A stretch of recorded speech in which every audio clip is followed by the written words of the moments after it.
monster inside of me. You better watch out if your enemy's a road ahead of full prophecy. To be the greatest beast the world has ever seen. I feed him every day like the bones clean. I feed him all the hate and he grows me. And he gets claws real big, gets off quick. And if you cross him, you might drop dead. Metaphorically, of course, settling the score. Never getting bored, loves of blood and gold. Always wanting more freedom from the source. They don't really listen until they feel it for the party. And if you start shit, you be heartless in the darkness. Torn apart quick, you left scars ripped. You be chewed up and discarded. And this world ain't right, won't accept it. Negative energy, I expect it. Once it's in your mind, it's infectious. So fight for your life and reject it. You better give me space, I'm protective. My adrenaline spikes when I'm threatened. And if you stay in my way, I'm aggressive. Cause when there's no exit, I'll kill when I'm desperate.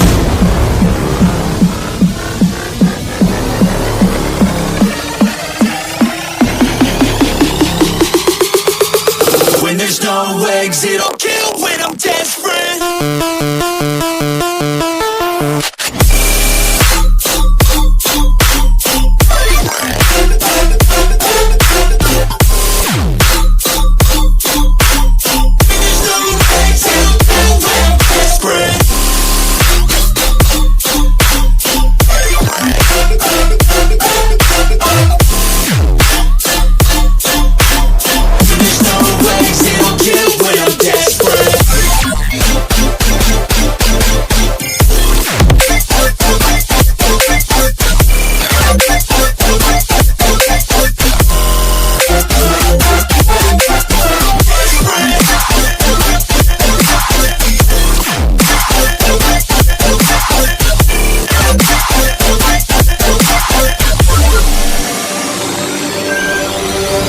And this world ain't right, won't accept it.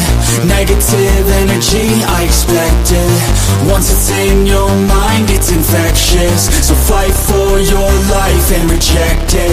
You better give me space, I'm protective. My adrenaline spikes when I'm threatened. And if you stay in my way, I'm aggressive. Cause when there's no exit, I'll kill when I'm desperate.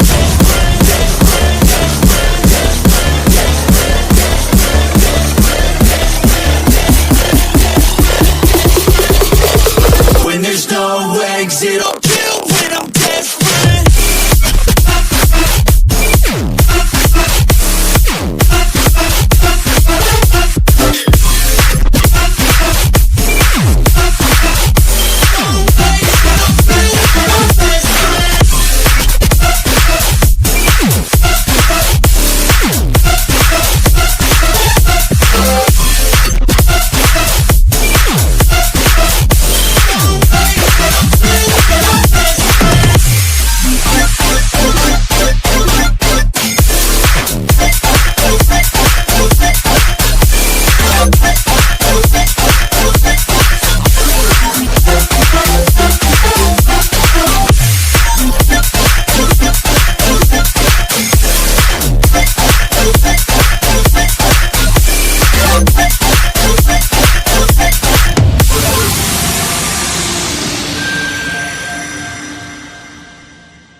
dreams. I push a mind to a limit where it needs to be. I work blind, got vision I don't need to see. I'm picking mind over matter, I believe in me. I need to find more hours in the day to breathe. Need to find more power in the way I be. And when my mind turns sour with the painful scenes, I need to scream out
Hello and welcome to my Mind Over Your Matter. My name is Rick. Let's get this show started. Oh boy, it's Monday, the last Monday of the year. Oh, I can't wait to get through this year already. Hopefully, we end this year safe. But it seems like I don't know, trouble brewing, and I don't think 2026 is going to be a good year. I don't feel like it's going to be a good year, but I'll discuss that on New Year's Eve. But for right now, how everyone is doing in the chat. I see Albie's the only one here. What's up, Albie? And let's get right to it because we got some news to watch. This is not going to be a long show. I'm going to try to keep it to about 2 hours because my back is really hurting today and my feet, everything's just hurting. I'm not feeling good. This weather fluctuation is not really good for my body. And I saw the chiropractor today, and I also had an MRI done today. That MRI was really weird. I didn't know, because they did a MRI on my back, but man, it got really warm in the bottom side, my bottom side, and on my back. And they're like, "Yeah, that's normal." I go, I don't think so because I've been through a lot of MRIs and I've never not once have had my bottom side get that warm. But my back was hurting while I was in that machine, and I'm hoping that machine picked up something, and hopefully we get some answers because I feel like I'm being tortured. It's not fun, but it is what it is. So let's get to the news. Here we go. In some health news, doctors are warning about surging cases of influenza. At least 1,900 people have died from the flu nationwide this season, including 3 children. The CDC says 2 of those children's deaths were reported in just the last week. Jen Sullivan reports on the growing warning from doctors as millions of people get ready to gather for the holidays.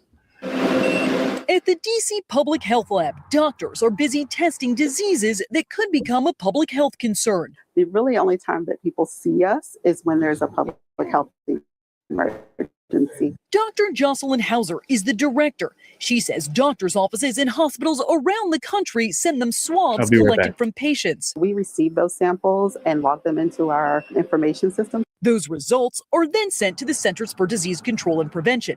This year, the CDC is particularly concerned about growing cases of influenza. The latest data released Friday shows there have been at least 4.6 million flu cases so far this season, 49,000 hospitalizations, and 1,900 deaths in the U.S. alone. The dominant strain causing the surge in illnesses is subclade K, a mutation of influenza A. We think that this clade K virus is evading population immunity, meaning more people are susceptible to infection. While doctors in the CDC say the best protection is to get the flu vaccine, Johns Hopkins University professor Andrew Pekosh says this year the shot may not be enough.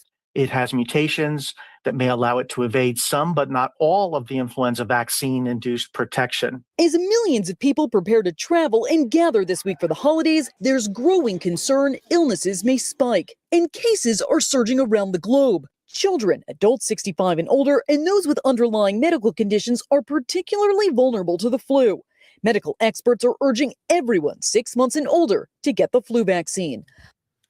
Always get the flu vaccine. That's what they always say. The vaccine is going to save you. The vaccine is going to fix it. To go ahead and get the flu vaccine. Like we trust any of this stuff anymore. Right? So we have this super K.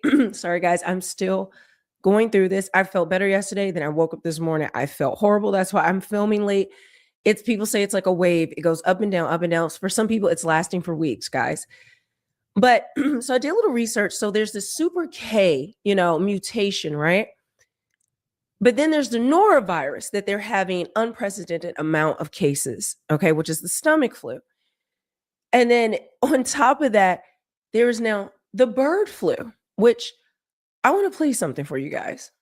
Now, this is on YouTube, so that's why it looks funny on the screen. It's like wide. It's not like a little video I have. But understand, 60 Minutes just did an entire thing about the bird flu.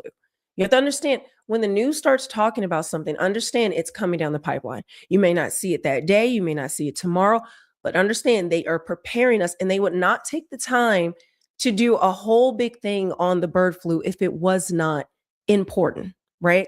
And so we're going to walk through this. Now, I cannot play the entire clip. I don't even know if I'm going to be able to put these in here, so I may be talking now and then have to delete them later. So if you see a quick jump after this, know that I couldn't talk about it. I mean, I couldn't play it because they copyright everything, guys. They copyright everything. But hopefully with it being a short, they won't. But let's listen to this, and then I have another one. That if one of your colleagues told us that if this should spiral into a pandemic, this flu could make COVID look like a walk in the park. I agree. You're scaring me. I'm scared about it myself. I don't sleep very much these days, Bill. One of your colleagues told us. So there's one. Let me play this one. This is another segment from that's is a threat that is very significant and very real. And I recognize also this is a moment where it's easy to sound like an alarmist. What I'm here to tell you is this is a very serious threat to humanity. And the longer we let this persist, the greater the risks are going to be. Is a threat that is very significant. Now, with that happening, look at this. Let me pull this out. Where is it at? Okay, here we go. Let's add that in. Case of the H5N5 bird flu in a human has been reported here in Washington state. The first human case of the H5N5 bird flu in a human has been reported here in Washington state. H5N5 has previously been reported in animals, but never before in humans, according to the Washington Department of Health. The Washington case is also marking the first human bird flu case of any strain confirmed in the U.S. in 9 months. Here's what you need to know. First of all, the risk to the public remains very low, and risk to public health in general has not increased because of this singular case. The patient infected is a great... Okay, now they're walking us down off the cliff. You see the propaganda. You see what the information. When we just saw, I just played 2 small clips of a huge an entire 60 minutes that was about the bird flu and how this is worse than COVID, that this will be a pandemic, that it will kill millions. COVID was light work. But now this woman is sitting up and giving us this propaganda. Do you like these people are, it's insane. It's insane. And they wonder why we don't trust anything that they have to say. Because listen, just give us the information. If it wasn't important, it would not be talked about the way it is. And actually, let me switch views. I was so upset. I didn't do my usual. Okay, there it is. So it says, so many people have learned absolutely nothing from the COVID scandemic. Looks like they're ready for round 2. Bird flu virus likely mutated within Louisiana patient. CDC says mutations may allow the virus to better bind to receptors in the upper airways of humans. Look at this. This is December 28th, guys. So it's mutating. So that right now they're trying to say it's super K, it's norovirus, it's all of that. But we also know people are getting the bird flu for the first time. We are seeing this. And listen, guys, I don't know if it's going to be a pandemic, but I want to put this information out here because I know they aren't. I know they aren't going to let you make your own conclusion. And it may not turn out to be anything, but we know for sure they have told us that the big pandemic. 2-3 months ago, I played that clip yesterday or day before, where the man, this expert, he's written a book. He's on Good Morning America or one of these shows. And he's discussing about how this one, it's really crazy. He is literally saying this one, meaning this one that we're going to come out with, this one that's coming out is going to be far more deadlier than coronavirus. And then we have this tying in with the bird flu and what they're saying. But either way, no matter if it's the bird flu, if it's something else, we know that a much more deadly pandemic is coming out. They've even said that this was like a test run. Like it's insane, guys. Once you actually start to listen and find these clips and these conferences they don't think anyone's going to listen to. Oh no, but I have listened to it. And that is part of the agenda. That is part of helping depopulate the earth. It all ties into this 2030 agenda where you will own nothing and be happy. AI taking over all jobs. Working will be optional. We'll all have universal high income. But we don't work. But then I'm thinking, high relative to what? To who? If everyone has the same thing, like business, how are businesses going to function? How are people, like small businesses? But see, they don't want any of that. And then it ties into digital ID. I told you about they now can put the quantum dots and QR code and passport, the vaccine passport under the skin, the mark. Guys, the list goes on. And we've got to wake up. But look at this one. Because it's always our dear buddy, isn't it? It's always him. No, but this is actually interesting. I don't take this at face value when they say that something was denied.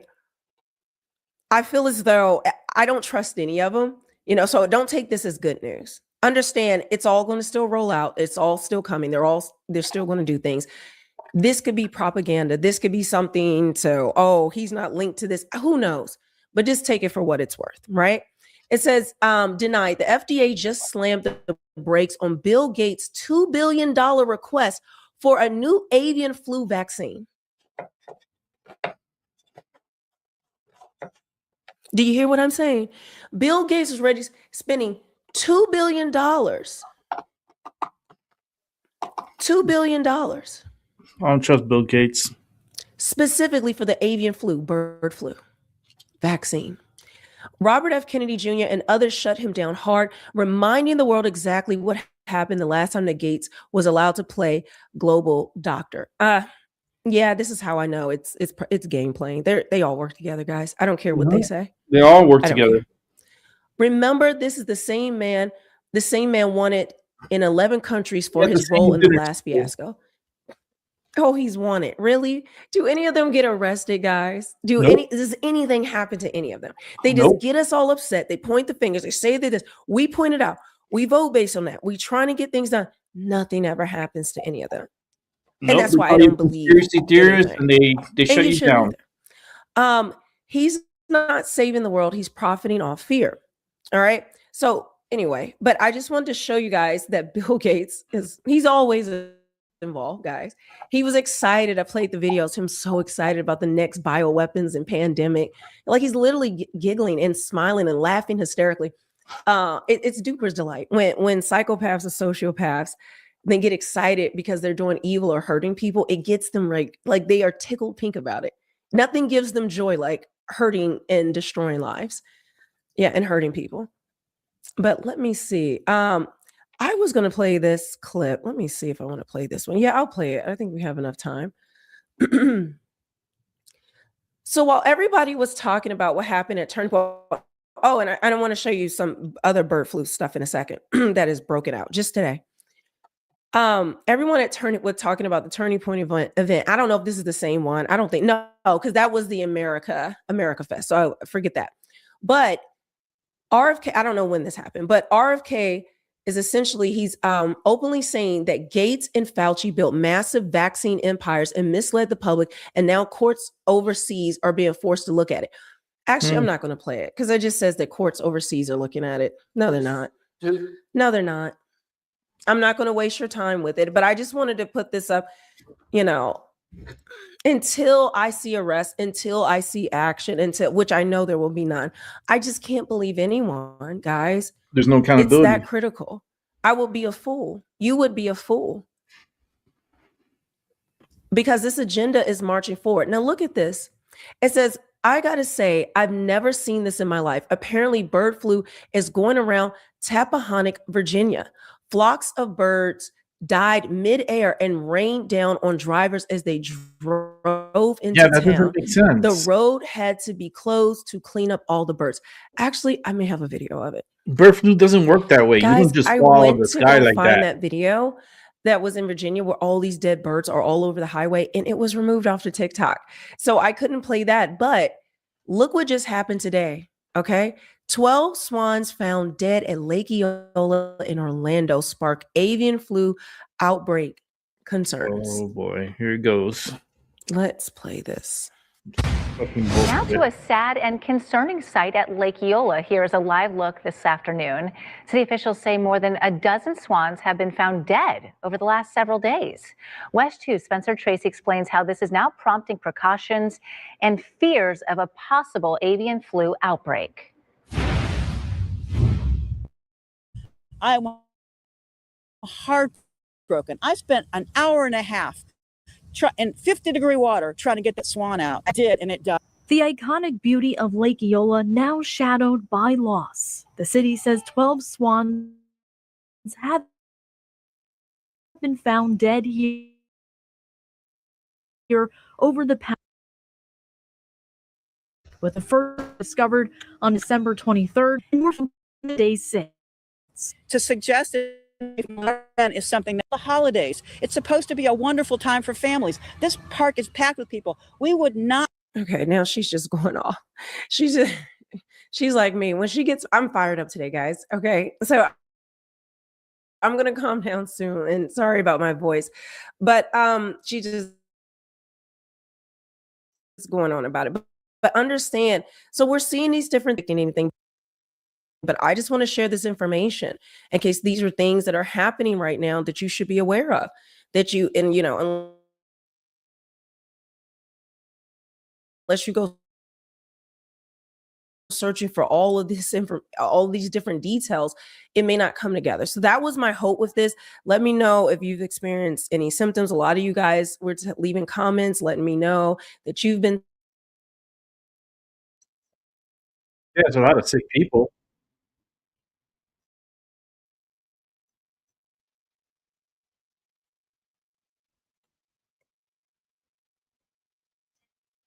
I will see you guys on the next one.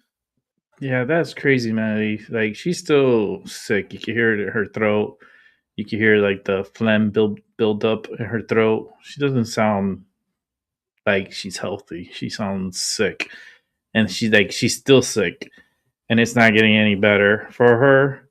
Hopefully, she'll get over it within a week or so. But with this, whatever this is that they're attacking us with, I mean, I just feel like these people, they just release this stuff into the masses, and they don't tell nobody. They just let it out, and if you get sick, you get sick, and we get to cure you. So not only that, we get money to develop these viruses, but we also get money to heal you from these viruses. Sounds like a little double dipping, if you ask me. Sounds like big time double dipping. How is that any fair for the American people?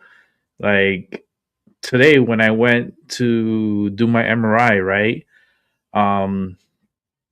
It was a little weird because there was this one lady that I saw, and she had a mask on and she had gloves on. I've never seen that, like, even through COVID. I mean, I well, probably that was the last time I saw someone wear gloves. But this lady, like, she was wearing a mask and pink gloves. She was wearing a purple, I think it was like a purple mask and pink gloves. And I'm like, okay, it's a little weird. Doesn't seem like she's very precautious. She's very scared, but I wonder why. Why these. And she was older. She looked like she must have been in her upper 50s, maybe mid 50s. But you could tell she was a liberal. You could tell. But I don't know. People are gonna get sick and people are gonna die. It's just how life is. You're born to die, and it's how you die is the trick, right? Because we don't know how we're gonna die. We just don't. But it happens, and we just got to go through it. It's like a roller coaster ride. You go up, and you're gonna come down, but you're gonna turn around and flip upside down and do all these turns left and right. until you get to the end. And then at the end, you get off the ride and you're done. That's life. All right, guys, let's continue on with some more news. Well, it's a mild, wet start today to the week, but I know Oh, we have to some break news out out of the winter Connecticut. gear Weather. pretty soon, right? Yeah, as soon as tomorrow, because it's going to be cold air. That's going to feel even colder, of course, because we've got a gusty wind prompting our first alert weather day. But at least all the It's going to get cold tonight. I mean, worse now, the snow is pretty much gone a lot of places. Yeah, a lot of it has been eroded for sure, yeah. Do want to show you from Steve Franklin a picture taken at sunset with enough clearing, not looking westward, but actually looking to the north and capturing with a lingering shower, some sprinkles. You can see the faint rainbow there right in the center part of your screen. So kind of a cool shot there captured again from South Glastonbury. Tonight, the wind is going to be intensifying. That wind is going to help to dry out most of the roads, but it's also going to be sending colder air in our direction. So eventually the temperature dropping to near and then below freezing. And that's going to lead to some isolated slick spots on untreated surfaces. Tomorrow, a cold and windy day. Winds could gust to over 40 miles an hour. And then as we kick off 2026, like literally as we go from 25 to 26 around midnight, there's the chance for a couple of flurries. Right now, you can see visibility has markedly improved across Connecticut. Certainly much different scene compared to just several hours ago. We still have 40 to 45 for many spots, mid and upper 30s now across the hills of North Connecticut. Weather wrapping up, winding up. Outside of a spring precipitation this evening, you can see that temperature head toward 10 points thereafter that we go to below freezing. Between 20 and 25 and like mid-20s along that winter. From the morning through midday through the afternoon, basically hanging out in the 10 to 15 degree range for the wind chill, what it feels like to exposed skin. High temperatures, the actual air temperature tomorrow staying sub mid and upper 20s, 30 to 32 should do it for high temperature on the 95 quarter. Fast away, the final day of 2025, a mostly cloudy day. We've got this clipper that's going to be approaching. We'll stop the at midnight. You can see some shades of blue here across southern New England. And isolated snow showers and flurries shouldn't really add up to anything, but certainly some flakes flying around if you're out at that hour. And then by the time we get to sunrise on Thursday, the 1st of January, we should see increasing sunshine, if not wall-to-wall sunshine. And it's going to be cold, though, mid-20s, breezy, feeling even colder. Friday, we'll start the day in the lower teens, by the afternoon, mid-20s. The upcoming weekend, the first one of the new year, high temperatures staying at or below freezing, especially inland, mid-30s on Saturday, along the shoreline a little bit colder on Sunday, but looking dry and bright for both days. It's not until Monday of next week that we see our next chance for perhaps a little snow. Mark, thanks. Yeah, we need some more snow. I love snow, so let it snow, let it snow, let it snow. Okay. Benny Johnson. What's up, guys? It's Benny. The silver lining of the last few days of the Minneapolis fraud news cycle is that we are fighting complete morons here who are straight up telling us what they're doing. They're running fake child care centers in order to steal taxpayer dollars and enrich themselves and fund their own campaigns. And they do this openly. Like, I just wanted to make this man the second most powerful person on earth. He just straight up said it. He just said, you know what, we need to make sure that more Somalis can get involved in the child care business, right? As far as child care on this, you have to take it at both the supply and the demand side. You can't expect the most important people in our lives to take care of our children or folks to be able to get into that business. Get into that business. Let's go. And it is a business for Tim Walz, obviously. They've uncovered billions of dollars in fraud in Minneapolis, and now they're uncovering some of the receipts as to how that wandered into campaigns like Tim Walz's campaign. Tim Walz bragged about child care business in Minnesota during the VP debate before $9 billion scandal came to light. So it's pretty obvious, and more importantly, the fraud has been out in the open a long time, not only in the vice president's debate, but if you just call the numbers in the child, they direct to Tim Walz's office. Guys, this is absolutely mind-blowing. So I was watching this. Now, they're going daycare to day, and the next one that they go to is called Sweet Angels Sweet Angel Childcare. This is where they show up to. And this is the business right here. Sweet Angel Childcare in Minneapolis, Minnesota. Now, listen to where this phone number. Thank you for contacting the Office of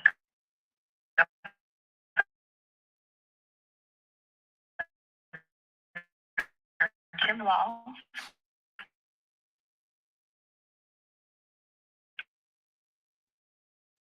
Located at 1B State Capitol. The obvious, and it's in our faces now. And the Trump administration has to do something about it. And I spent my entire day yesterday calling Trump administration officials asking, what the hell are you doing about this? It's like the entire country is demanding action and demanding it now. And we're proud to say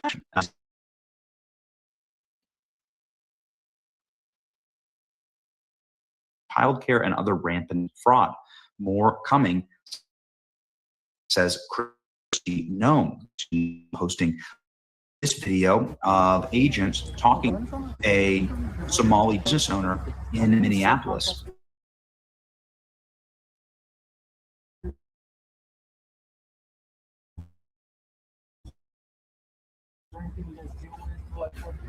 Say like other businesses that you partner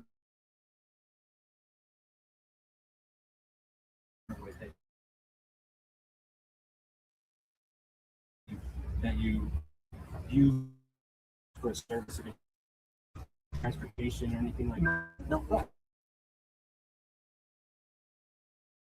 Happen to all of these businesses, but I am glad that at the very least they're asking questions. These videos are starting to circulate all around social media. Here's another one from HS is on the ground in Minneapolis going door to door on suspected fraud sites. The American people deserve answers on how their taxpayer money is being used and arrests when abuse is found. Under the leadership of Secretary Nome, DHS is delivering results. You can see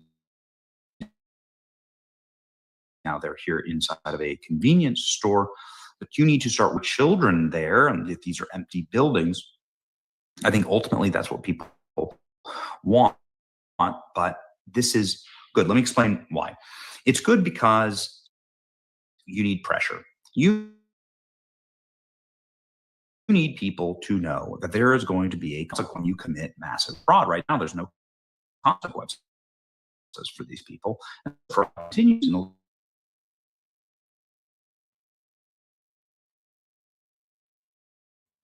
So if you're going to start asking these questions and you're going to start like demanding receipts, then you're going to make people extremely asking. The action of having a federal agent show up at your business and start like being like, do you have other businesses here? Have you ever heard of these people? Have you ever done business with this individual? These are critical questions. HSI agents are on the ground in Minneapolis in a massive investigation. Swarm Minneapolis with agents. We heard that this was happening yesterday on the ground. Massive investigation, denaturalization, and deportation is what needs to happen next. This is something that was promised by Kash Patel yesterday. We heard from Kash Patel, Secretary of the Department of Labor, also as well, and hopefully something from RFK Jr., because he's in charge of Medicaid and Medicare, and that would be the Medicare fraud be part of this, right? And so that's what a whole government looks like here. Now, what Kash Patel said is the FBI is on the ground and is ready to do raids themselves, and that there is a wholesale and full-scale investigation that's ongoing.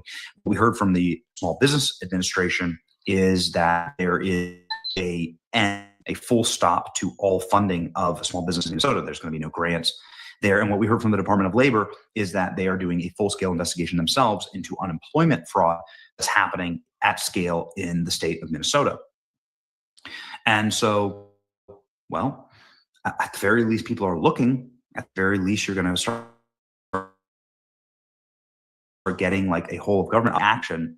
I mean, is it good enough for you? Is it good enough for me? No. I would love, again, to see dark of night federal raids, again, just like they did to us on January 6th. But we'll take it. Even Fox News here is calling and finding that none of these businesses are actually real. They don't have actual numbers. They're all fake. Wow. And so at the very least, we can get started, right? At the very least, get started in the exposing of this and get the ball rolling, ladies and gentlemen. And nobody's nobody's taken the time to explain to me why there needs to be 100,000 Somalis in Minneapolis, Minnesota. Maybe we can go there next. Anyway, here's Fox News why? trying to call the business. So this Why is ain't just one little spot? Learning Center. I meant to say Quality Learning Center. We've arrived to ABC Learning Center. All the windows are blacked out. I would like to check a child in the daycare. Why? Can I speak to the manager? I would like to see if I could bring my son, Joey, here for work and check out the daycare. $6 million this year in funding, and $2.5 million last year. We're just wondering where the kids are. Wow. Where's the money? That's how they slammed the door. Wow. You're right. So that good. was the old good journalism. By the way, Fox Digital reached out to that learning center to try and, get a statement from them. And apparently the number doesn't even work. So we did not get a response. Crazy. These Somalis, man. They're pirates. That's what they do. They steal from people. They don't care about you. They don't care. They're earning it for themselves. They always have been. They used to do that in their country, and they brought those habits here to our country. And they're taking advantage of our system and stealing millions upon millions of dollars, and then they're sending it back to their Somali country and to fund all these other militant groups out there. It's so ridiculous. Like, why can we just not pull the plug and say, look, enough is enough? No more money. No more money. That's it. We're not sending no more money to Minnesota. No more federal money. That's it. It's dry. You're done. Why can't we not do that? I don't get it. I just don't get it. That's the part I don't get. Why are we dragging our feet? We should be like putting a stop to this immediately. Immediately. Like, I don't know what else to say. It's just, it's ridiculous. And the fact that all this distraction is going on, and no one's talking about 3i Atlas. Nobody. It's like, don't pay attention to that. As much as they push all this space, and oh my god, we're spending billions and billions on these satellites and telescope, and we want to see how we were made and this and that. And we just have a neighbor that's just passing by, and we're like, oh, don't pay attention to him. We're looking way out here. Look how far, and look at the stars, and you definitely gotta look up, but don't look that way. That's not the way you want to look. Don't look at 3i Atlas. It has nothing. 3i Atlas is what is 3i Atlas? Look at this. Look at this. The scenery. Look, I can even pull up an image. Look, here we are. Look at all this. Don't pay attention to 3i Atlas. Look at all the images that we're grabbing, and we're spending so much money on these stupid satellites and stupid telescopes to send up to get all these images of galaxies that we will never be able to reach. But yet we got something that's like passing by, like right here in our backyard, and we don't even pay attention to it. Tell you a lot about the media, a lot. You guys are all being suckered. And I pay attention to the media, and I know that they're just brainwashing the people. And that's why I show it on this channel, and I talk about it, and I try to warn you guys that yes, we pay attention, but yes, we call them on their bullshit. And the fact that the biggest like the biggest history that's being taking place right now with Three Eye Atlas passing by. Like this is type of shit that would go in Bibles. This is the type of event that it's like it's earth shattering event, but yet they downplayed it so much that it's not even relevant. That's what's sad. That's what's sad about what we're going through with humanity these days. All right, let's keep it moving. This one I believe is Hannibal is Hungry. Let's check this out. Let me set this up and let's watch. It's a good channel too. So like and subscribe to this channel. Hannibal is Hungry. Only Americans who's concerned with the Somali business is the ones who have no life. They have a lot of time in their hand. They broke. They don't have no money, no ambition, nothing. They don't even have hobbies. They depressed, they lonely. So you mean to tell me you went all the way to Minnesota just to pocket watch? And then on top of that, put out misinformation. I was sick and tired of them, bro. They stay hating on us, but for what, bro? Like, leave us alone. People you will see who's worrying about this is not even racist. They just broke. They just don't have anything going on. They broke. So this story just took a sharp turn. The massive fraud story starts blowing up. Millions of dollars in taxpayer money being stolen allegedly. Daycare centers, no kids, actual state violations. And instead of talking about the fraud, one of the biggest streamers on the internet decides to go after the guy investigating it, not questioning the documents or the violations or questioning where the money went. No, he's just questioning why someone would even look. And you see it from here, this tweet from Hassan. I don't know what kind of fraud Somalis and daycares are doing, but I think it's a separate crime to try to storm with a camera into a daycare with kids in it. He doesn't know what kind of fraud is going on. Maybe he should, like, I don't know, research it. He does spend hours streaming, talking about politics. Maybe he should do some kind of research. And we're going to talk about this situation. And you see in the video I just showed you earlier, there's a lot of people who are upset about this. There's people who don't want this to be investigated. So we're going to talk about that and more. You need to be thrown out. Let's get into it. Before we even get into Nick Shirley, we need some more context with this streamer here by the name of Hassan. He is one of the biggest political streamers on the internet. He goes on Twitch, millions of followers, huge influence. I think he's also a friend of future mayor, Zohan Mandami. So he brands himself as an anti-capitalist, eat the rich, anti-corporate, anti-establishment. But here's a contradiction. Hassan lives extremely well. He lives in a luxury home, expensive cars, high-end lifestyle funded by the same capitalist system that he criticizes. That alone wouldn't matter. But it becomes important when he lectures others about morality, power, and accountability. Hassan has a long track record of downplaying or reframing certain crimes, especially when those crimes don't fit neatly into his political worldview. He has been criticized for minimizing riots and property crime, treating enforcement as the bigger problem than the offense, attacking investigators instead of engaging the evidence.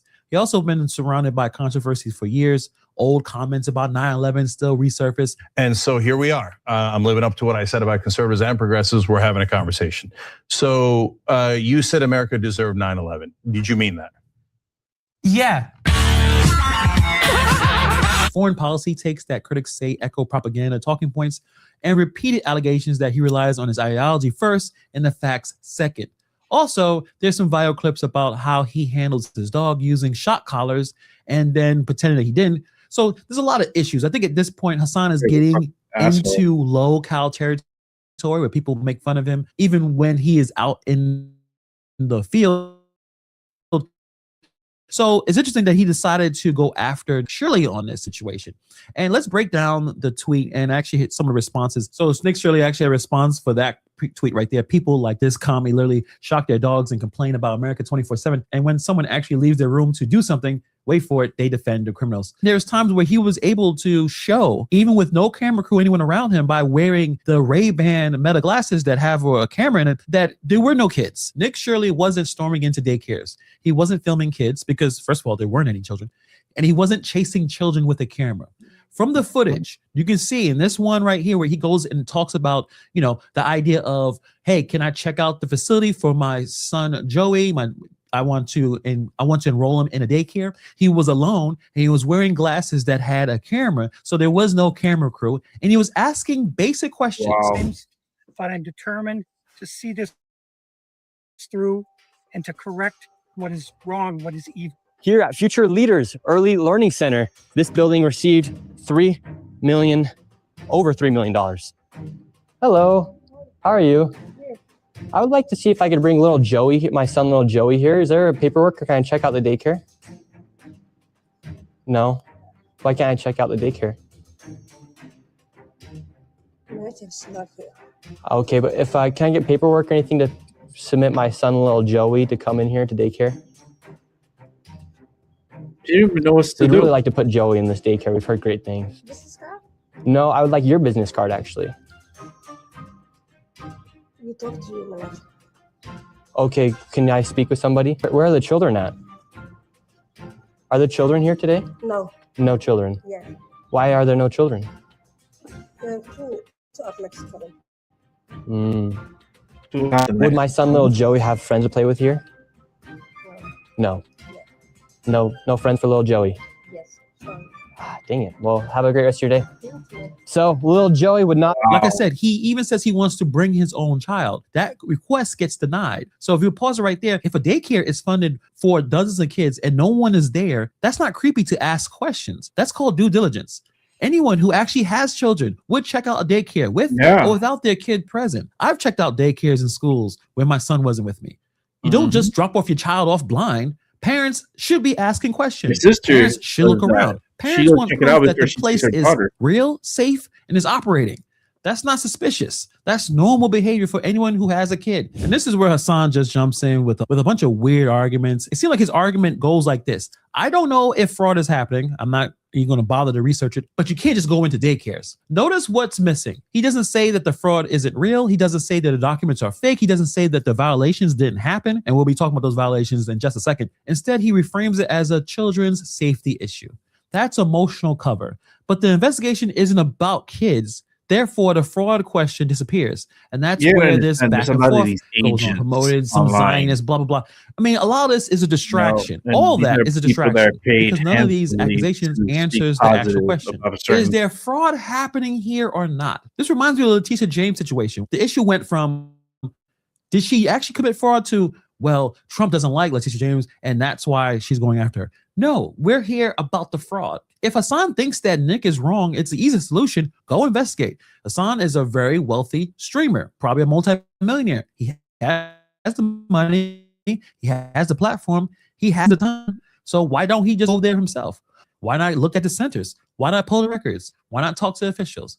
Because that would actually require dealing with the facts instead of the framing and emotion. That's why I just say this is just misdirection. So let's actually talk about the misspelled learning center and the amount of violations they have. Turns out that the Quality Learning Center, supposed to be the Quality Learning Center, has received 13 violations and has been investigated multiple times just in the last 4 years by the Department of Human Services in Minnesota. And all of this is public record information. Anybody can find it by just typing the address 1411 Nicollet Avenue. And immediately I found this public information from the Department of Human Services in Minnesota. This checks out to be the spot. It's a child care center, total capacity 99. And as you guys can see, these are all the list of various violations and investigations of this place. Since May 9th, 2022, they've been investigated and received violations over 13 different times. For things like children did not have daily access to interest areas, areas that are used by children are not in good repair, crib mattresses and or sheets did not meet the safety requirements. They even got a violation because the program did not report a death, serious injury, fire, or emergency properly. Obviously, the state has been looking into this place for a while, so it makes you question why didn't they notice the amount of fraud there? All it took was Nick Shirley pulling up to the place and seeing that there's no children there to determine that obviously something is wrong here. You have people coming from the state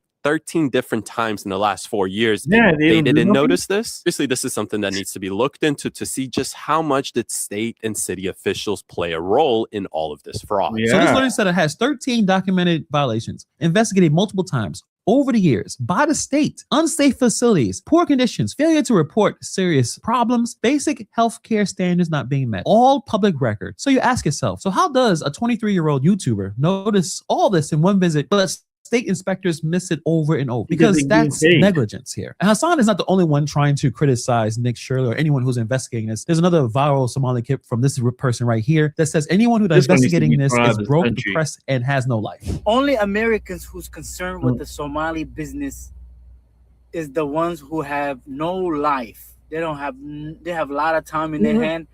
They broke. They don't have no money, no ambition, nothing. Guys, but They don't even have hobbies. They depressed. this is the they next one that's lonely. going to be thrown out of the country. You know, it's always those type of Usually- people who care about situations like this. You know, people who have something going on for their life, right? They're busy in their career, their family, they taking vacation, they're enjoying their life. They're going to kick this You one know, out. They're not concerned with the Somalians in Minneapolis, Minnesota. Only people you will see who's worrying about this is it's not even racist. They just broke. They just don't have anything You going. sound They're ignorant. broken spiritually, physically, and financially. That's what it is. They don't have any. That's the argument. Not Okay, this guy's a fucking idiot. Okay, just a long story short. This has been going on for way too long, and to bring in that amount of people from one location and just put them into one city, that really needs to be investigated.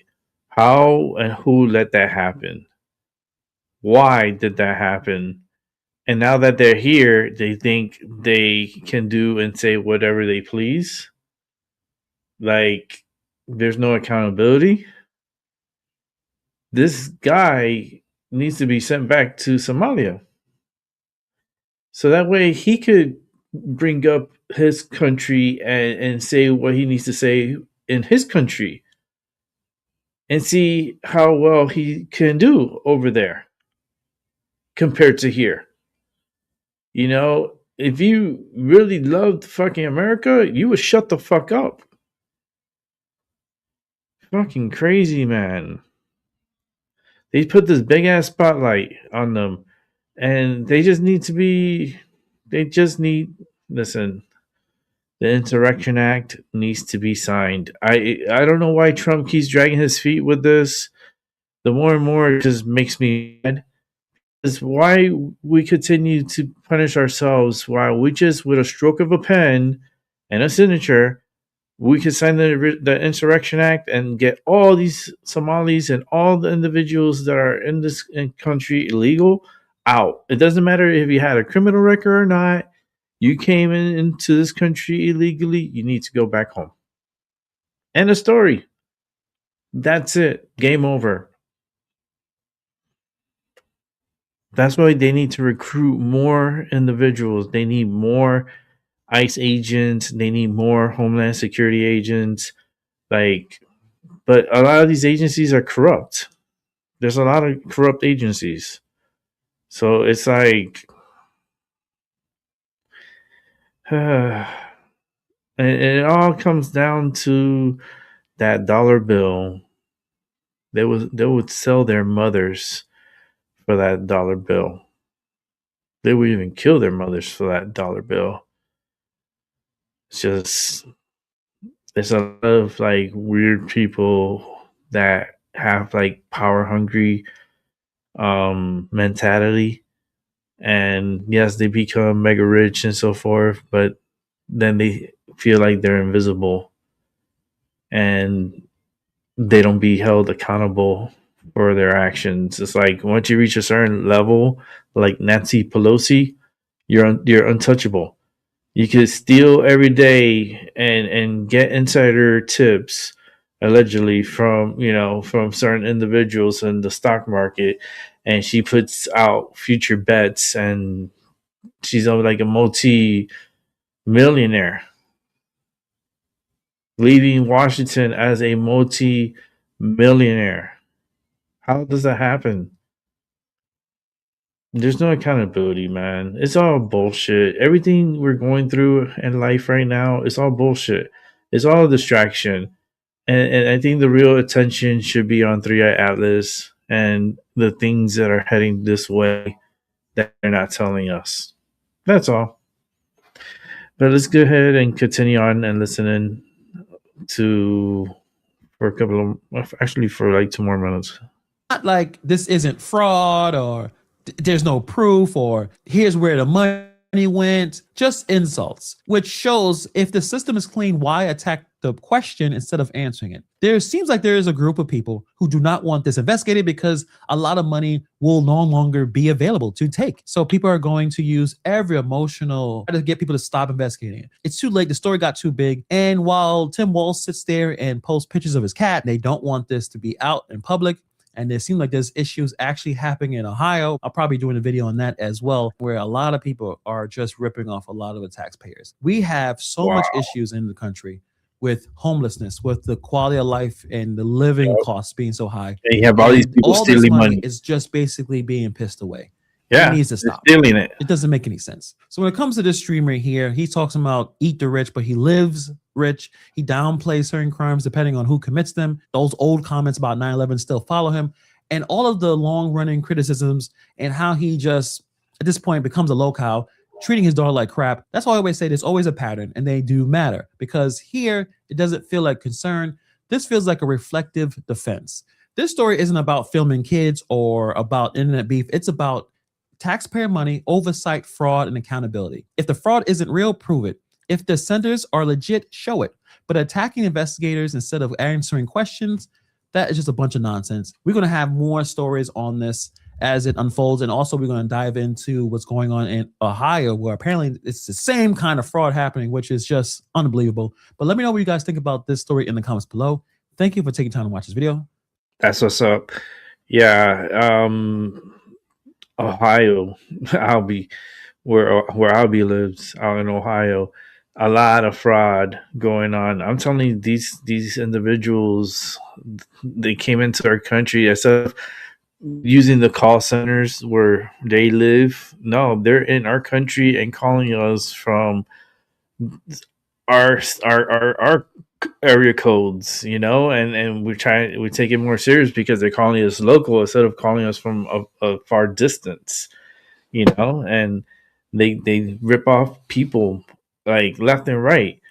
I bet you a lot of seniors are being like wiped clean from their bank accounts because of these Somali pirates that are taking advantage of all individuals in this country. Look at Minnesota. They fell for it, and that whole community is just gone to hell. And now that affects us because that's like a start of cancer, right? And when you have cancers all around, guess what? It spreads. And that's what it's been doing. It's spreading. Like, Trump needs to sign that damn Insurrection Act. Like, that's it. Like, at a stroke of midnight, he could sign the Insurrection Act. And day one, January 1st, all, like, agents and everyone go, like, clean sweep. Get everybody out. Like, gotta do it. The thing is, where are you gonna hold these people? You know, because that's gonna be a lot of motherfucking people. We're talking about millions upon millions, probably easily over 30 million people that are here illegally. That's a big hit. That's a big. Imagine all those people out of here. You know, like, can you imagine how America would be? Like, at least Americans will have like more opportunity to get the jobs that they truly want and move up in life and be able to afford to live in your homes and be able to pay for your groceries at a very reduced rate. Like, it's incredible. Just that one stroke of the pen could change our future, but Trump hasn't signed it, and I don't know why. Like, why is he like, he talked about it and did all some like blue and hasn't done shit. It's like, dude, man, you need to hurry up and fucking sign that shit, man. Stop procrastinating. Like, I don't want to hear your accomplishments. I don't want to hear what you did the past year. No, I need for you to do your job now. Sign the Insurrection Act. Let's start getting all these agents. And for those who are interfering and getting in the way of ICE, well, we should have the police join in. And if they don't want to, then there's their duties, and that's it. And we'll fill in with military police, and military police could come in and take over like the police station. Because you can see the police are corrupt and they're not doing their jobs properly, and they're allowing these people to assault federal agents. That's not right. That's what I'm saying. But let's see what else we got here. Give me one sec. Let me just. We got a good little line here. So let's keep it moving. Well, we talked about Hamas and we talked about disarmament. And they're going to be given a very short period of time to disarm. And we'll see how that works out. Steve Witkoff and Jared Kushner will be in charge of that from our side. But if they don't disarm as they agreed to do, they agreed to it, and then they'll be held to pay for them. And we don't want that. We're not looking for that. But they have to disarm within a fairly short period of time. Israel withdrawing its forces? Well, that's a separate subject. We'll talk about that. Mr. President? Yes. Mr. President, do you have a message for the Prime Minister about the West Bank? And are you at all concerned that Israeli settler violence, could be undermining the peace plan? Well, we have had a discussion, big discussion for a long time on the West Bank. And I wouldn't say we agree on the West Bank 100%, but we will come to a conclusion on the West Bank. If I could ask, what is the decision? Well, I don't want to do that. It'll be announced at an appropriate time. But he will do the right thing. I know that. I know him very well. He will do the right thing. Yes. There is a growing fear of a confrontation between Israel and Turkey. How are you going to ease this tension given the fact that President Erdogan calls Mr. Netanyahu Hitler and compares Israel to the Nazis? Well, I know President Erdogan very well. And as you all know, he's a very good friend of mine. And I believe that, and I do respect him, and Bibi respects him. And they're not going to have a problem. They're not going to have a problem. I know him very well. And you've seen me do things with President Erdogan and Turkey that nobody else could have done. We're not going to have a problem. He's done a big job. I'm with him. Nothing's. Yes. Mr. President, are you concerned that Israel is not moving quickly enough to phase 2 of the peace plan? And anything Israel's doing, I'm concerned. I do, but I'm not concerned. They've lived up to the plan. They're strong, solid. And then when somebody violates something, you want to give them a couple of second chances. But no, Israel's lived up to the plan 100%. Don't forget, we made the plan possible by taking out Iran. Yeah, I don't know about all this. I don't know about that. I don't know. I just feel weird about everything, like our government and like all this just crazy shit. Just all crazy. I don't know. Give me 1 second, because I was doing a little add-on because I wanted to see this news report here. So we're probably going to watch it now. Let me see if I could have this set up. All right, let's check this out. All right, let's bring in Fox News contributor and constitutional law attorney Jonathan Turley. Jonathan, thanks for joining us on this Monday. What did you make of the two rulings today? There's this, media cannot be a third party to a criminal case. And then there's also, they're going to release some redacted October here. Reputation, and he's coming down exactly where he needs to come down. He's balancing these interests. He said, look, the media does have an interest here. The public has a right to access not just under federal law, hearing transcripts. There will be some redactions, which is exactly where he needed to go. Now, the assumption is that he will allow cameras in the courtroom, and judging from his past statements, I would think so, but it's ultimately his call. We are expecting a ruling on that in early February on camera access. One of our colleagues, Donna Rotuno, try and help rein in some of the chaos surrounding this trial, at least politically across the country. One way to do that is to give everybody full access to ground zero, to what is transpiring in that courtroom. What do you make Well, of I think that? that's true, but there's also a long tradition in the United States. The framers wanted trials to be public for a reason. They wanted the public to be able to see justice being done. It's pretty archaic to say, well, if you wait for days in line, maybe you'll be one of a couple dozen people in the courtroom, when everyone could be able to be part of that public trial. And I think that it's very important for the public to see this.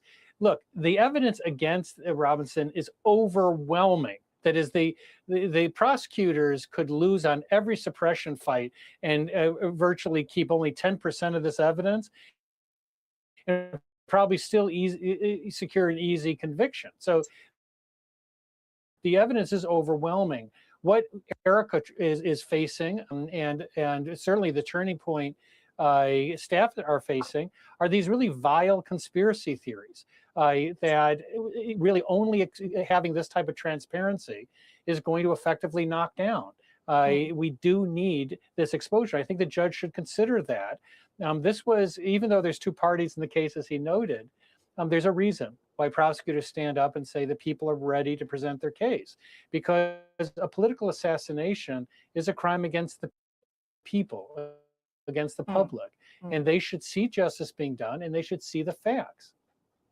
I want to ask you about this other major case we're following, that of the would-be or failed DC pipe bomber Brian Cole, who set up these bombs outside RNC and DNC headquarters right around the time that Congress was now in a latest sort of batch of court documents have been made public, making the case that none of this was political. He has never really cared much for politics, hasn't ever even really heard of politics. Why do you think his attorney, his team is advising him to go? Well, there's not really a very good path for him. It's much like the Robinson defense. The evidence here seems to be mounting by the day, including statements reportedly made after his arrest. He's not going to have a very good shot at arguing insanity. He was obviously very functional. But the real takeaway from this is a warning to those people who are ratcheting up the rhetoric and rage. These are the type of people who can be triggered by that. All right, Jonathan, we have to leave it there, but could talk to you all afternoon long. Thanks for taking time with us today. Thank you. Hey, Sean Hannity here. Hey, click here to subscribe to Fox News YouTube. Is keep it moving. The United States and Russia are still talking about a peace deal with Ukraine, but Russian President Vladimir Putin has put a dent in those negotiations, claiming Ukraine launched drones at one of his residences. The Kremlin says it will respond. Here's how it responded to Putin's claim, followed by a report from journalist Ross Cullum. It's one thing to be offensive, because that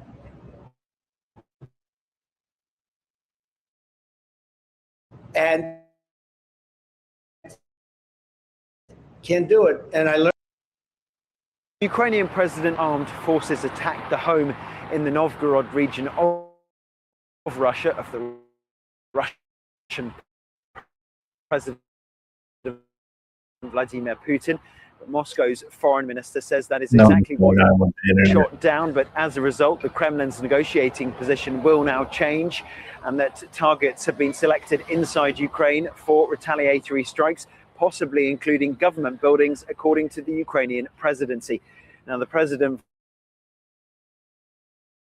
Volodymyr Zelensky saying on Monday that these claims by Russia are fabricated and they are just as telling to try to influence the peace process and to try to influence the thinking of the United States. Volodymyr Zelensky was in the US on Sunday for face-to-face talks with President Donald Trump about the peace negotiations. Oh, I'm here to get checked. The US-Ukraine.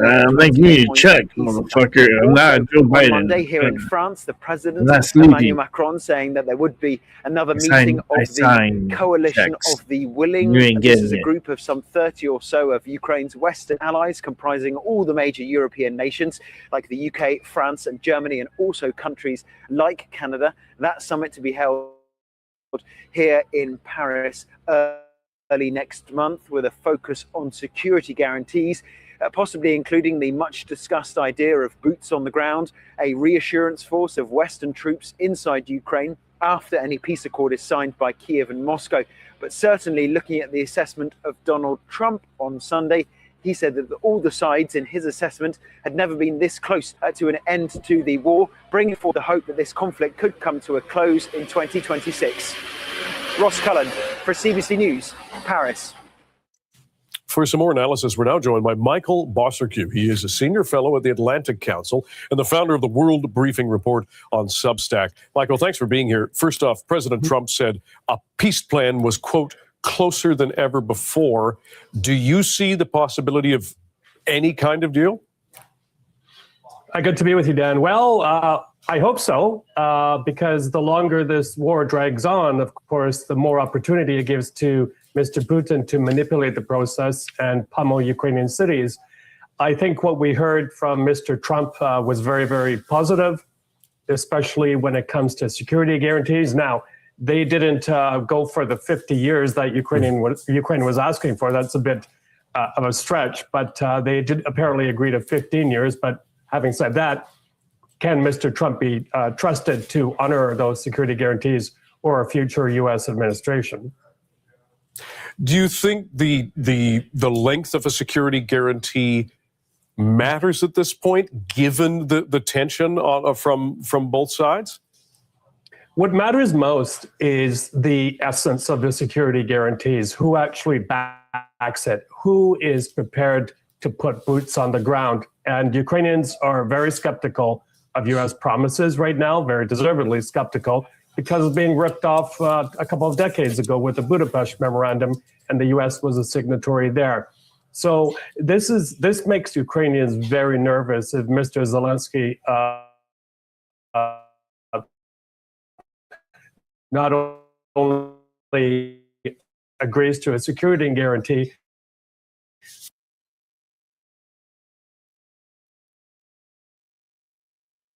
but also territorial concession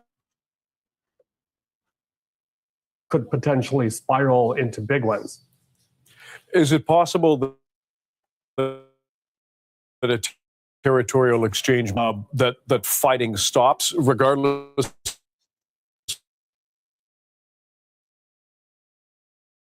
of whether or not President Zelensky does not want to agree to that? Well, if you had asked me that yesterday, I would have probably said yes, kind of, sort of. But after what transpired today, Mr. Putin acting vintage Putin, launching a PSYOPs operation on Mr. Trump, telling him that the Ukrainians tried to target his home.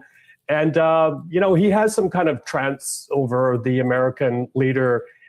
On one day, Mr. Trump is very friendly to the Ukrainians, and Mr. Zelensky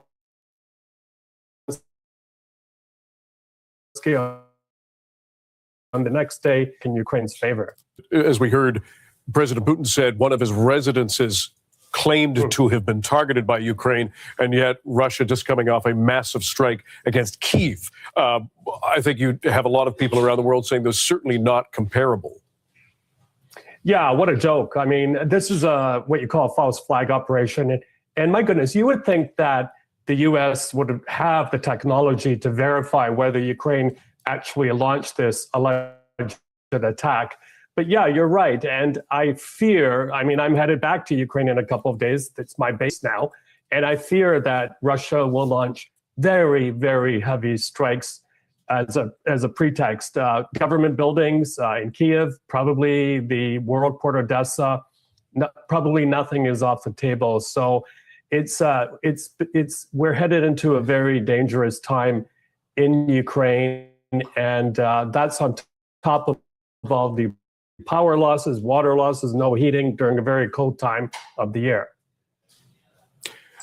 Michael, amid all that, do you see any reason for optimism 3 months, 6 months into the new year?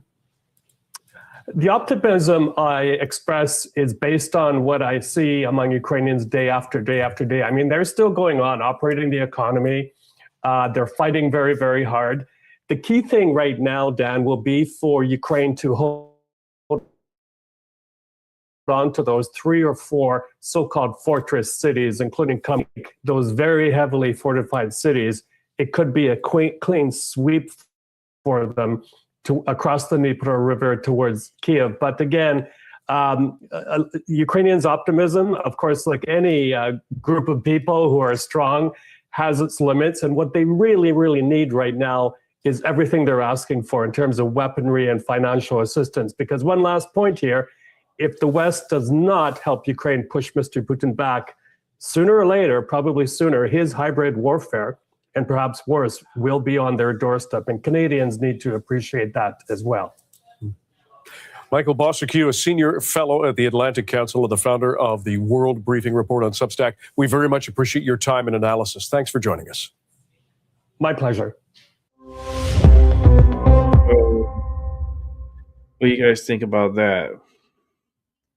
I don't know. If they're targeting Putin's home, right, or one of his homes. Let's put it this way. If someone's attacking your home, what would you do?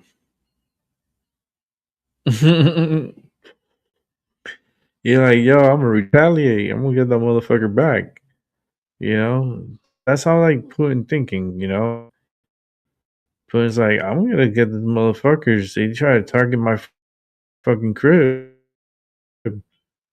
And they think they're gonna get away with it. Every This shit, day there's like, something. fuck that. We're gonna go attack these motherfuckers. So expecting big to happen before the new year. Maybe on the new year when it strikes midnight, they might get bombarded like no other.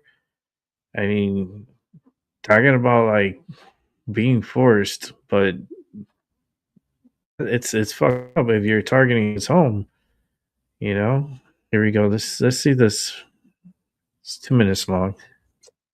В ночь с 28 на 29 декабря 2025 года киевский режим предпринял террористическую атаку с использованием 91 ударного беспилотного летательного аппарата дальнего действия на государственную резиденцию президента Российской Федерации в Новгородской области. Все беспилотные летательные аппараты уничтожены средствами противовоздушной обороны Вооруженных сил Российской Федерации. Данных о пострадавших и ущербе от обломков БПЛА не поступало. Обращаем внимание на то, что данная акция была совершена в ходе интенсивных переговоров между Россией и США по урегулированию украинского конфликта. Подобные безрассудные действия не останутся без ответа. Объекты для ответных ударов и время их нанесения вооруженными силами России определены. Владимир Путин обратил внимание его коллегу, обратил внимание Дональда Трампа, что фактически сразу же после, как американская сторона считает, успешного переговорного раунда в Мар-а-Лаго, киевский режим предпринял террористическую атаку с масштабным использованием беспилотников дальнего действия, атаку на государственную резиденцию президента России в Новгородской области. С нашей стороны четко заявлено, что подобные безрассудные террористические действия, естественно, не останутся без самого серьезного ответа. That's the real question. Who gave them those long-range drones? That's wild, right? Who gave them the long range drones? And then let's work our way back. You know, was it where the drones come from? Who's supplying that? I mean, it has to be a friendly, right? So who? The United States? Is it the United States drone attacking Putin's home? I mean, they blew them out of the sky, so I'm pretty sure they could put them back together and see, you know, where they came from, who made it. That's just, I don't know. That's just something big is gonna happen. So, hey, this home is where you're safe. Okay, remember that. That's the biggest tip. If I can give a tip to anyone who's watching, you're safe at home. Okay, stay home. It's just crazy out there. And plus, there's people that are a lot of sick motherfuckers out there. And be careful. Don't get sick with the fucking flu. If you don't have your vaccination, you should not be around people. Because that's how easily you could get infected. And then you're going to like regret. You're going to regret it. You're going to regret it. Yeah, for sure. All right, let's go ahead and check this out. It's out of Connecticut. Let's check out Connecticut and what's going on. It seems like China hold military drills around Taiwan to warn against separate forces. I guess something going on in China. It's all like World War III. Let it fucking break out already. Everybody go crazy. And then 3 Atlas comes back, does a U-turn, blows up the planet. Oh man, what a story! At least I'm recording it, so now it's like in digital world. It's saved in the archives of Google. That's crazy, right? All right, let's check this out. Let's put the volume up. In many, many years. Flu cases across the state continue to climb, much of it driven by children. Doctors say for now there is no edit with what we're learning. Matt. Well, Amanda, doctors say they haven't seen this much flu this early in the season, and they say it's likely to continue to climb as we head out of the holidays, everyone traveling, all those parties, as folks head back to work and kids return to the classroom. We're in the thick of it. We're seeing really high flu numbers. We actually have about 10 times the amount of people hospitalized right now for flu than for COVID or RSV. Dr. Scott Roberts is the Associate Medical Director for Infection Prevention at Yale New Haven Hospital. And right now, trying to prevent this nasty flu strain from spreading feels like a never-ending battle. What we're seeing is really reflective of across the country, and it's just a lot of flu out there. According to the latest numbers from the Connecticut Department of Public Health, there's been nearly 14,000 flu cases since the start of the flu season in October. Roberts says there's still time to get a flu shot, pointing out if you come down with the flu later, the symptoms tend to be milder if you're vaccinated. And to help prevent the spread, he adds washing your hands, masking in crowded places, and avoiding people who are sick as steps to take. And that's especially true now, coming out of Christmas, and with New Year's coming this week, as more get together and parties take place. The holidays are always a tough time because it's prime time for spread. So everybody's traveling, everybody's huddled indoors in big groups, and this really facilitates the spread of many viruses. We've seen increases this week from flu compared to last week. I expect we will continue to increase into the coming weeks. We have not seen an end in sight. So how long could this go? We'll have that part of the story coming up tonight at 6. Along with checking in with a local urgent care center, they say they're seeing the exact same things, just getting inundated with flu cases. Your reporter, live in New Haven, Matt McFarland, Channel 3, Eyewitness News.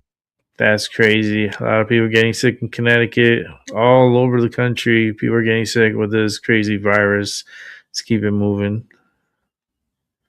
Screen, President Trump greeting Israel's Prime Minister Benjamin Netanyahu in front of Mar-a-Lago. The two are meeting today, hoping to make some progress on moving toward step 2 of the ceasefire plan. The president's talking right now. Let's see if we can listen in. For last 3 days. President Trump, are you going to have a green light for another attack in Iran?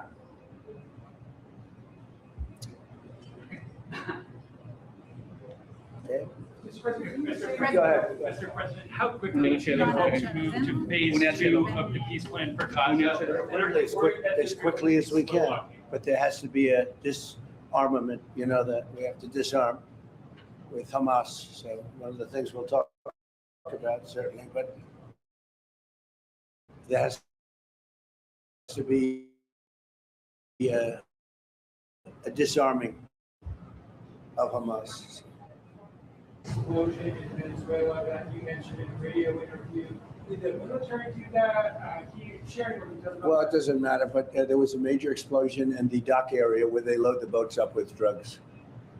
They load the boats up with drugs. So we get all the boats, and now the area, it's the implementation area. That's where they implement, and that is no longer around. Is that one of these strikes that the U.S. has done? I don't want to comment on it. President Trump.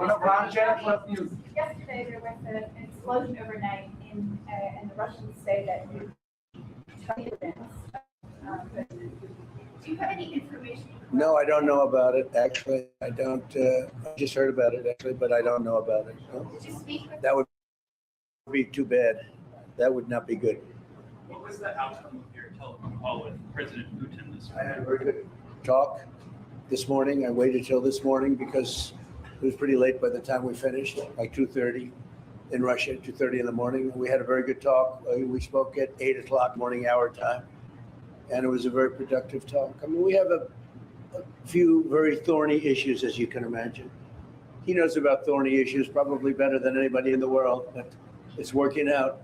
We have a couple of issues that we're going to get resolved, hopefully. And if we get them resolved, you're going to have peace.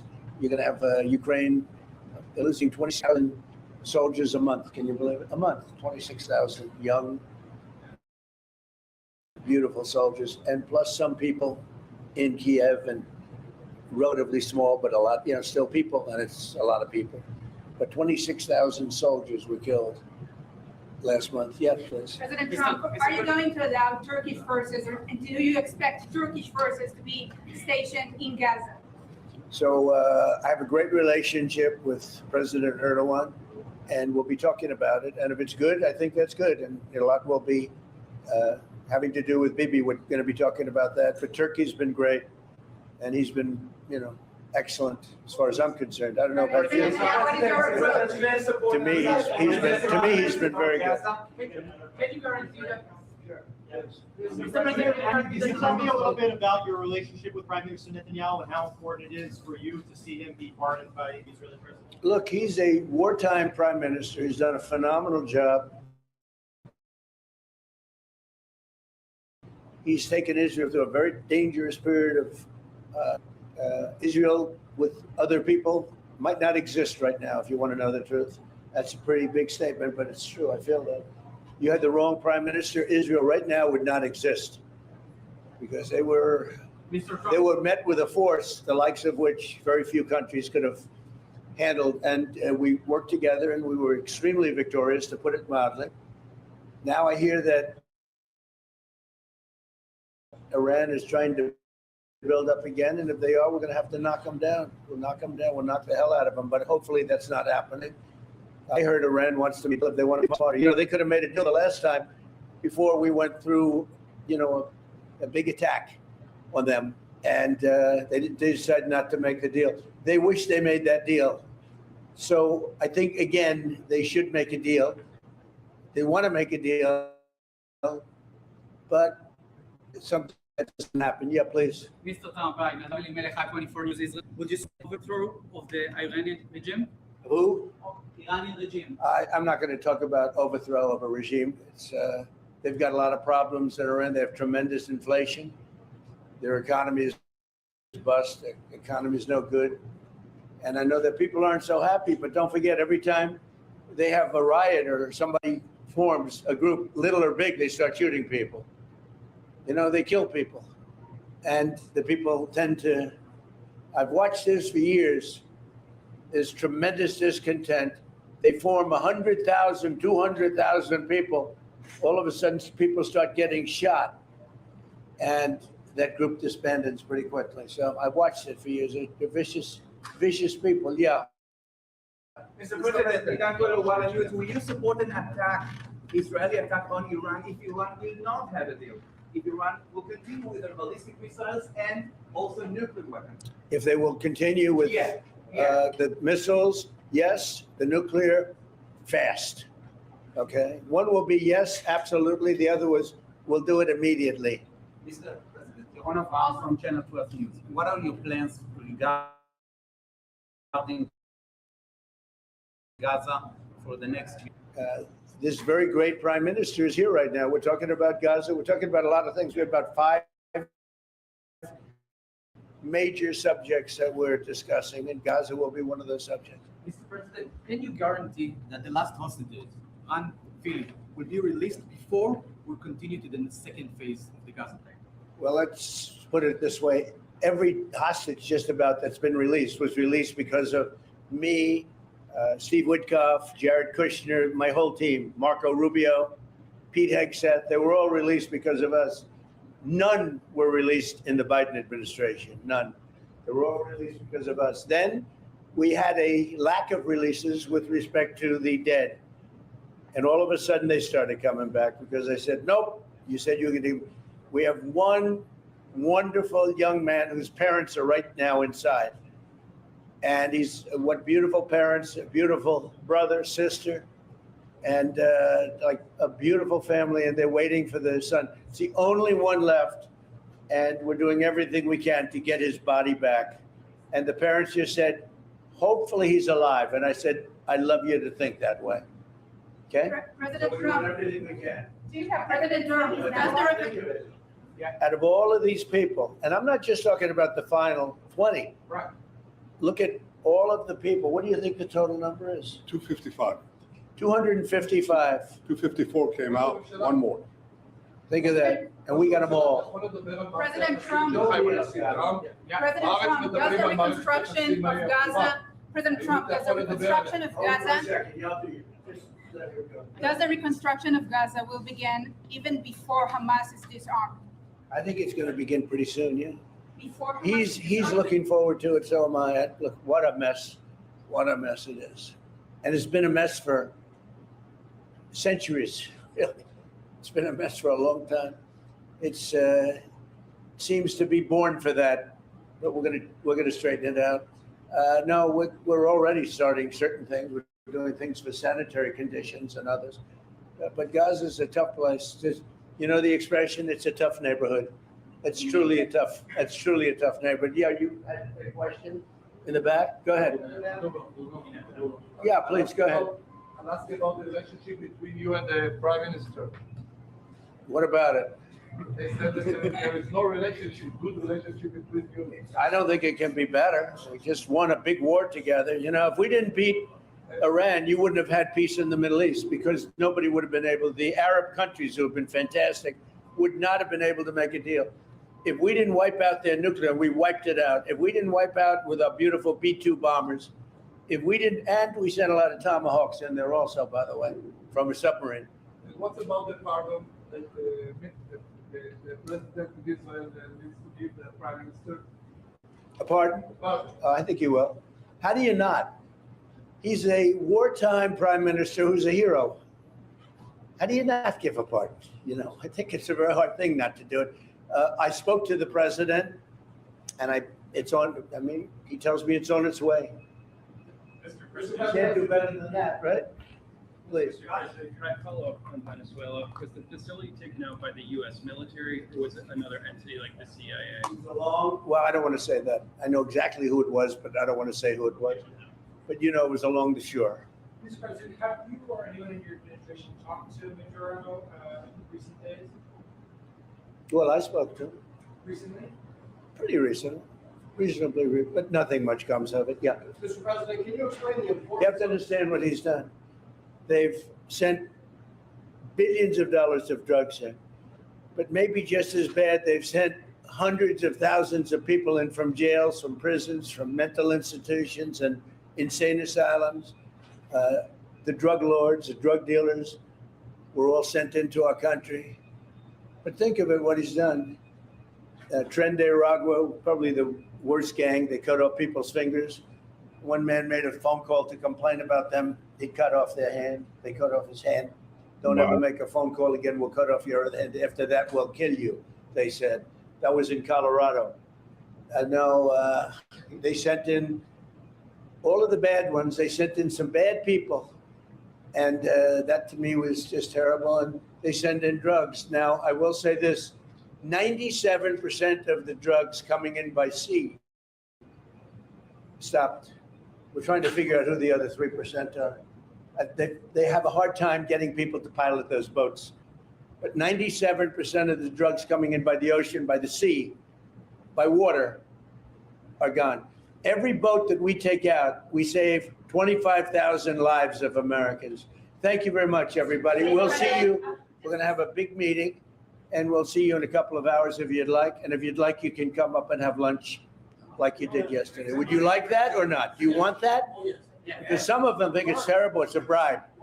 But, you know, a bribe for $25, I don't know. If you'd like, you can go. And if you don't, you can stand in a driveway and melt. All right? But if you want, will you work on that, Margot? Yes, sir. Is Margot doing a good job? She's a star. She's too nice. Her only problem, she's too nice to you. And you're not nice to us, but that's okay.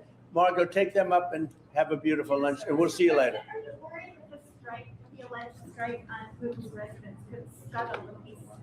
Yeah, I don't like it. It's not good. I heard about it this morning. You know who told me about it? President Putin told me about it. Early in the morning, he said he was attacked. It's no good. It's no good. Don't forget, you know, the Tomahawks. I stopped the Tomahawks. I didn't want that. Because we're talking about, you know, it's a delicate period of time. This is not the right time. It's one thing to be offensive, because they were offensive. It's another thing to attack his house. It's not the right time to do any of that, and can't do it. And I learned about it from President Putin today. I was very angry about it.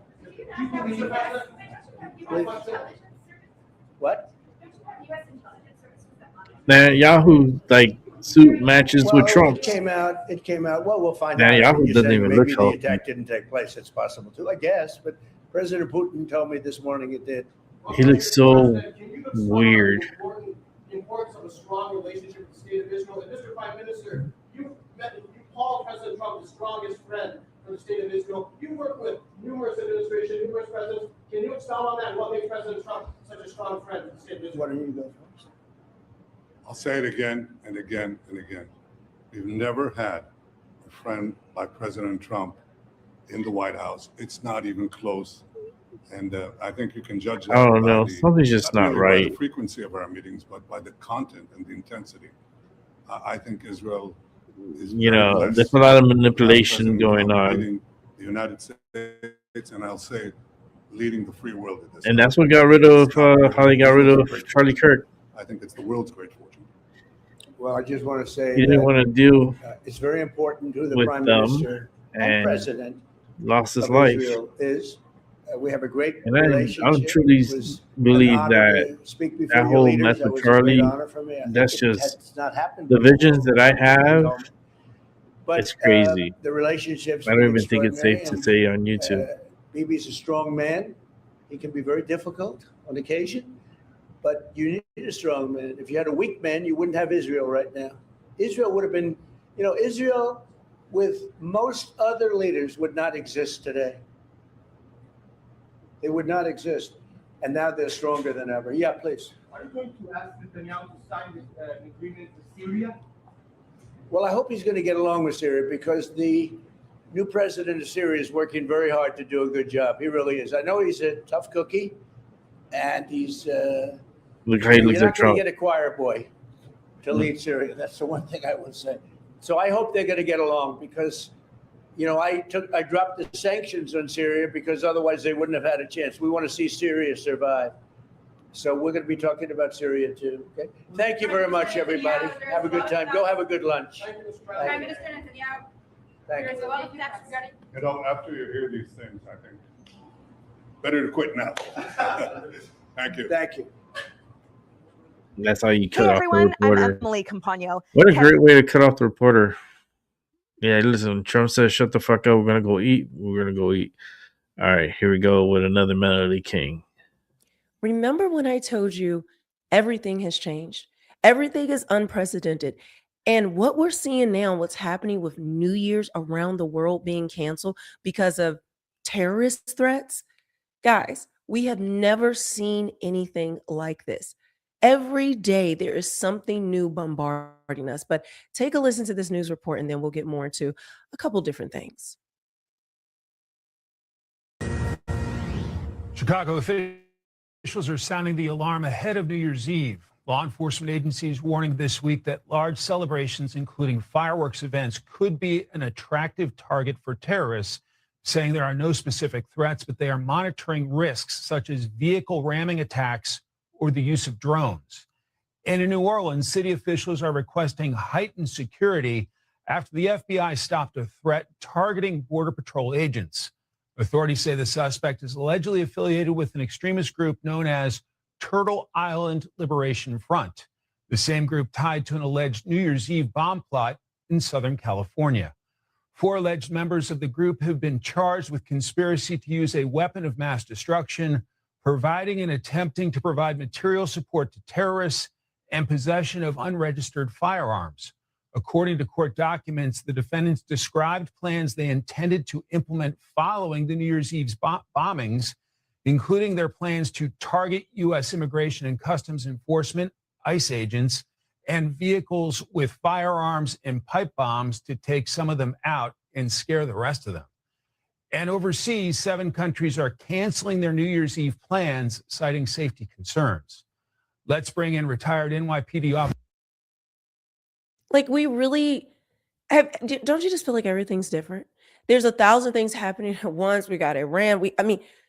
We have so much digital ID, the pandemic, the bird flu, terrorist attacks, New Year's Eve cancel. It's like they want nothing left, right? And that's what these days are, these last days.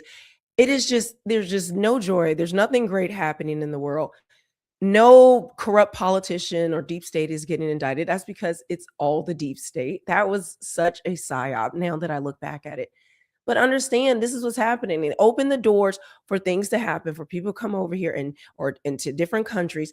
And then once they do that, guys, then they punish us. Because guess what? They're also, with them canceling New Year's Eve all around the world, well, that's another way that they are going to use, they're going to use this excuse in order to usher in digital ID. It all ties together. It all ties together. But let me play this next one. Now, before I play it, I meant to, in December, it was just so much going on, I couldn't get to it.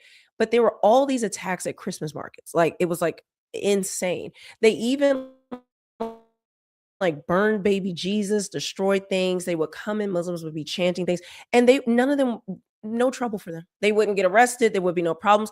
But if you say the name of Jesus on a loudspeaker, if you sing a hymnal outside, if you do anything like that as a Christian, well, they're going to arrest you. I'm not kidding you. Right now, Nicaragua has banned people from bringing the Bible into their country. Canada is legislating banning parts of the Bible as well for hate speech. And then we're hearing, if you don't like something, then it's hate. When it's literally something that they allow, that they cause in order to, honestly, I honestly feel like it's a spiritual battle at this point.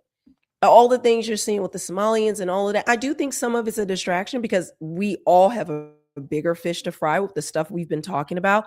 But it is still important because it just shows you how they want us fearful. They want to hit us from all angles. If it's not our pockets, it's our health, it's our freedoms, it's everything you can think of. And then you add this on top of it. A beautiful and spectacular event, and it has all been canceled because the French government can no longer keep its own people safe from potential radical Islamic terrorists that they have welcomed into their country. Damn. Think about that. France has let in so many Middle East and North African migrants that they can no longer assemble in crowds. Wow. We're watching one of the most beautiful countries and cultures in the world commit suicide. And this threat has now spread all over the West. This is not singular to Australia or France. It is everywhere now, including in Germany, where many are too scared to go to the country's many famous Christmas markets because they are now so dangerous. They're such a target for radical Islamists. Take a listen to the details from this report. Terrorists have struck 7 European Christmas markets since 2014, 3 in France and 4 in Germany, all carried out by men of Muslim or Middle Eastern backgrounds. Authorities arrested 5 men suspected of planning attack number 8 in Germany last week. One of them, a Muslim cleric from a German mosque who urged his followers to kill as many people as possible. Yeah. Attack number 8 foiled. There was another attack in Poland on a Christmas market foiled as well. I've been saying one in Germany, a Muslim cleric that left Egypt to move to Germany, the World Cup to a and the country which Olympics here. tolerantly allows him to work at a mosque, to have a mosque. And what does he do when he gets to Germany and he's saved by the West? He begins indoctrinating other Muslims to murder as many Christians as they possibly can. Going to a German Christmas market at this point is a bit like playing Russian roulette. Is today the day that one of our asylum seekers living off our tax dollars is going to plow his car through this market and kill 20 of us? We don't know. In Australia, where 16 were murdered on a beach this past Sunday, many say that they have felt the threat skyrocket as their own government imported tens of thousands of migrants from Muslim countries. The Muslim population doubling in a decade in Australia.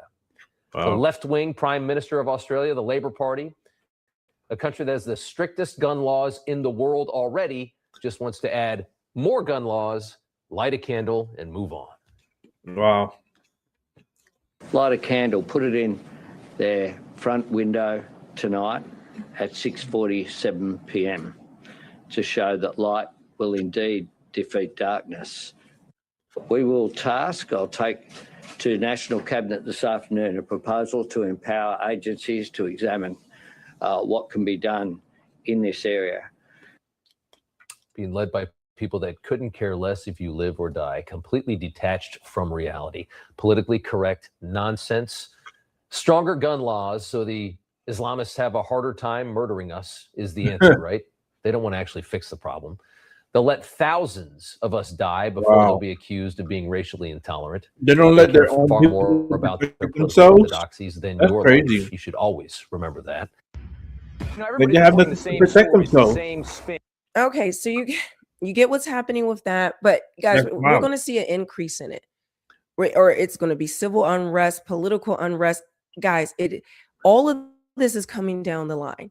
All of this is coming down the line, and they'll make some movement. They'll do some things, and it looks like something's going to happen. But guys, honestly, nothing's going to happen. I feel like all of this, none of this is more important right now than what is coming for us, but specifically what's coming in February that Lindsey Graham has put out, that Congress is doing, is essentially 20 bipartisan bills that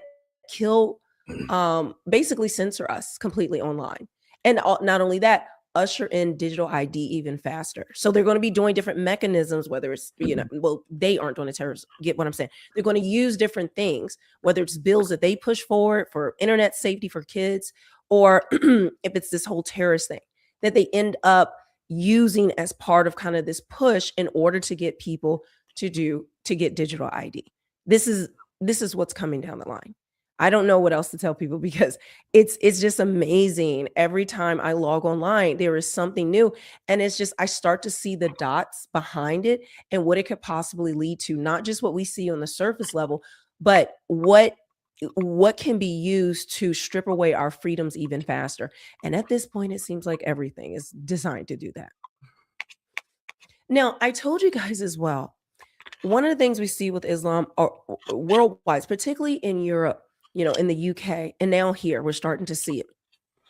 And I reported on it first. I started telling you guys about it, right? I haven't been reporting on it as much right now because everyone's focused on it. But you guys know what we've been talking about. But understand it's still a threat. And it's all done on purpose. It's all by design. All you have to do is look at the UK, where you can literally, a crime could be committed against you. You say something online, you speak out that they're Muslim, that they're from Islam, that they're whatever country they're from, or that they're a migrant or illegal or anything. Guys, people are literally getting sentenced. And I'm not talking about something like, sometimes it's usually double-digit months, but a lot of times it's years.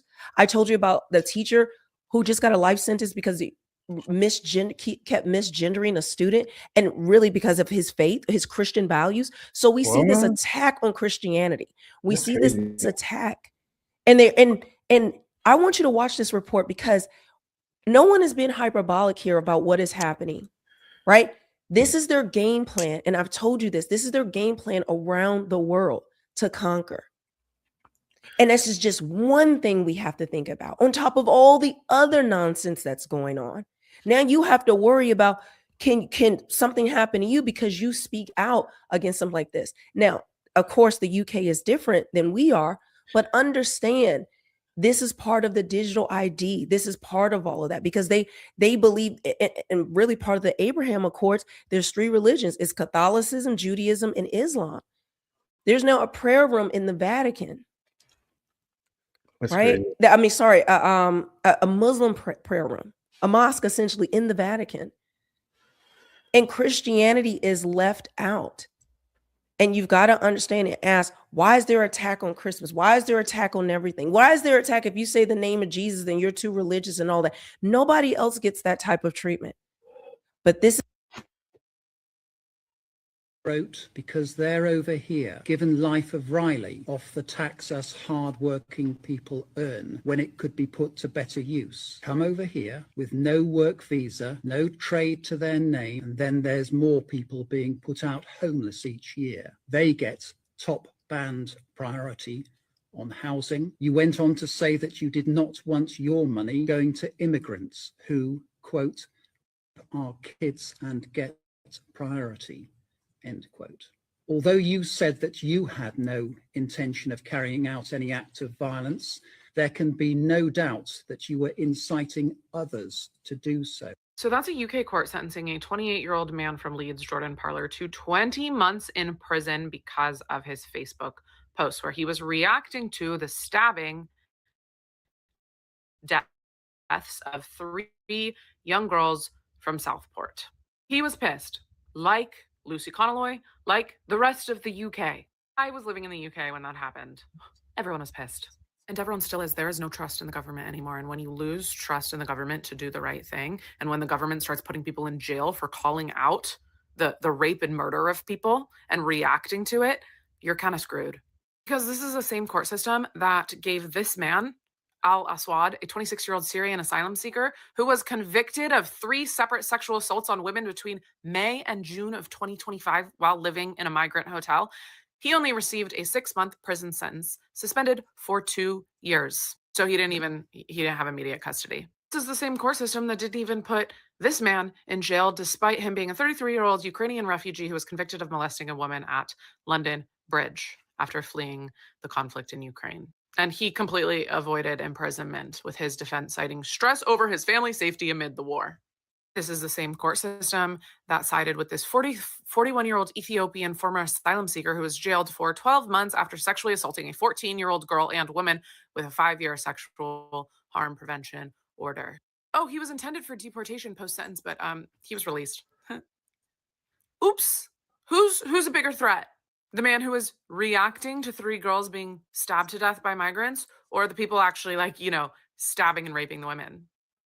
This is a Syrian refugee who received 2 years and 10 months for sexually assaulting a 19-year-old, but his lawyers argued severe PTSD from torture in Syria, and said that his imprisonment is a human rights breach. So he actually got a shorter term than typical for his offense. And the list of these men that the courts gave lesser sentence to, it's endless. It goes and goes and goes and goes.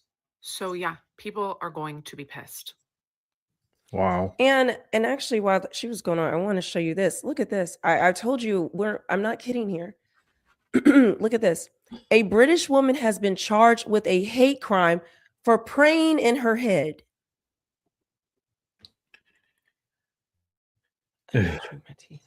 Yeah, drink your tea, girl. You're gonna need it.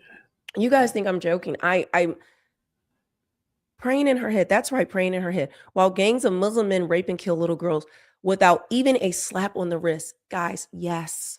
Yes, not even a slap on the wrist. But if you say something about it, you're the one that gets arrested. Wow. And people still want to tell me we're not in the end times. you're in countries that are supposedly Christian, this is happening to people and Christians while Muslims are protected? Is that what you're telling me? And that we are not, and I'm being too religious and we're not, like, this is insane. Okay. So Christians are being prosecuted for praying in their heads. So it says first person charged under new abortion buffer zone law. So because she was in a buffer zone of an abortion clinic, right? And I got to find out how big these are. Like, oh, it says 100 and let me make it bigger for myself. You guys won't see it, but hold on. It says, sorry, my throat. Isabella Von Spruce, 48, accused of silently praying within 150 meters of Birmingham clinics on 4 occasions. She can't So pray. she's not protesting. It's a buffer zone, right? So she's not protesting. She's not talking anymore. She has quietly bowed her head in prayer for her, like by herself. Muslims are allowed to flood the roads and pray. Block traffic, chant, destroy Christmas markets, burn churches. Everything can happen, and they I don't know why they letting this happen in and America. nothing happens to them. But this woman who prayed Crazy. silently, It's crazy. they're arrested. Guys, the list goes on and on. We're in We crazy make it make times. sense. Make sure you subscribe and hit the notification bell because you're not going to want to miss any more of my updates. And yeah, guys, with that, I will see you on the next one. Yeah, girl. I look forward to it because this world is fucking crazy. And the fact that she was praying to herself and she got arrested and thrown in jail. Wow. And they could all go out with their little mats and take up all the sidewalk and the streets and just start praying in the middle there and without any care to society or anything. Like I said, I feel like when I died and I came back alive, I feel like that's like I'm here in the upside down, and I've been living in the upside down, and everything that is just exposing itself. Ever since I got my mask, that third eye mask, oh my god, it's like everything's just coming out all in the open. It's like it's overwhelming, but I look forward to seeing what's going to be happening in 2026 because it's going to be a crazy year. Like, we'll talk about it on the 31st, but it's going to be a wild one. All right, let's see what else we got here. Let's see. Okay.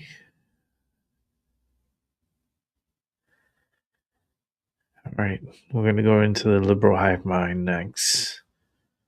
So let's go ahead and set that up. Liberal hive mind. Hey guys, welcome to the Liberal Hive Mind, a channel solely focused on exposing the abundant hypocrisy of the left. And here's your meme of the day, brought to you by 5mind.com. You know, nothing says Christmas spirit like being told to stay vigilant, to watch out for potential threats, and accept that a simple trip to a Christmas market now comes with a terror threat disclaimer. Well, unfortunately, that's become part of the spirit of Christmas. That's where we're at in 2025. We're on heightened alert during the holidays. This is the new normal when publicly celebrating Christmas in the West. The new standard is having barricades, armed police, roadblocks, heightened vigilance and security at these events, and in some cases, entire events getting shut down because the state or the city hosting said event can't guarantee its people's safety anymore. Folks, this is what happens when a society lies to itself for years, for decades. When you pretend that there's no ideological threat, when you pretend that all diversity is automatically harmless and compatible, when you shame people into silence for simply noticing patterns or observing the obvious. And then, of course, here you are, you end up in this nightmare where simply celebrating Christmas in public now requires counter-terrorist measures.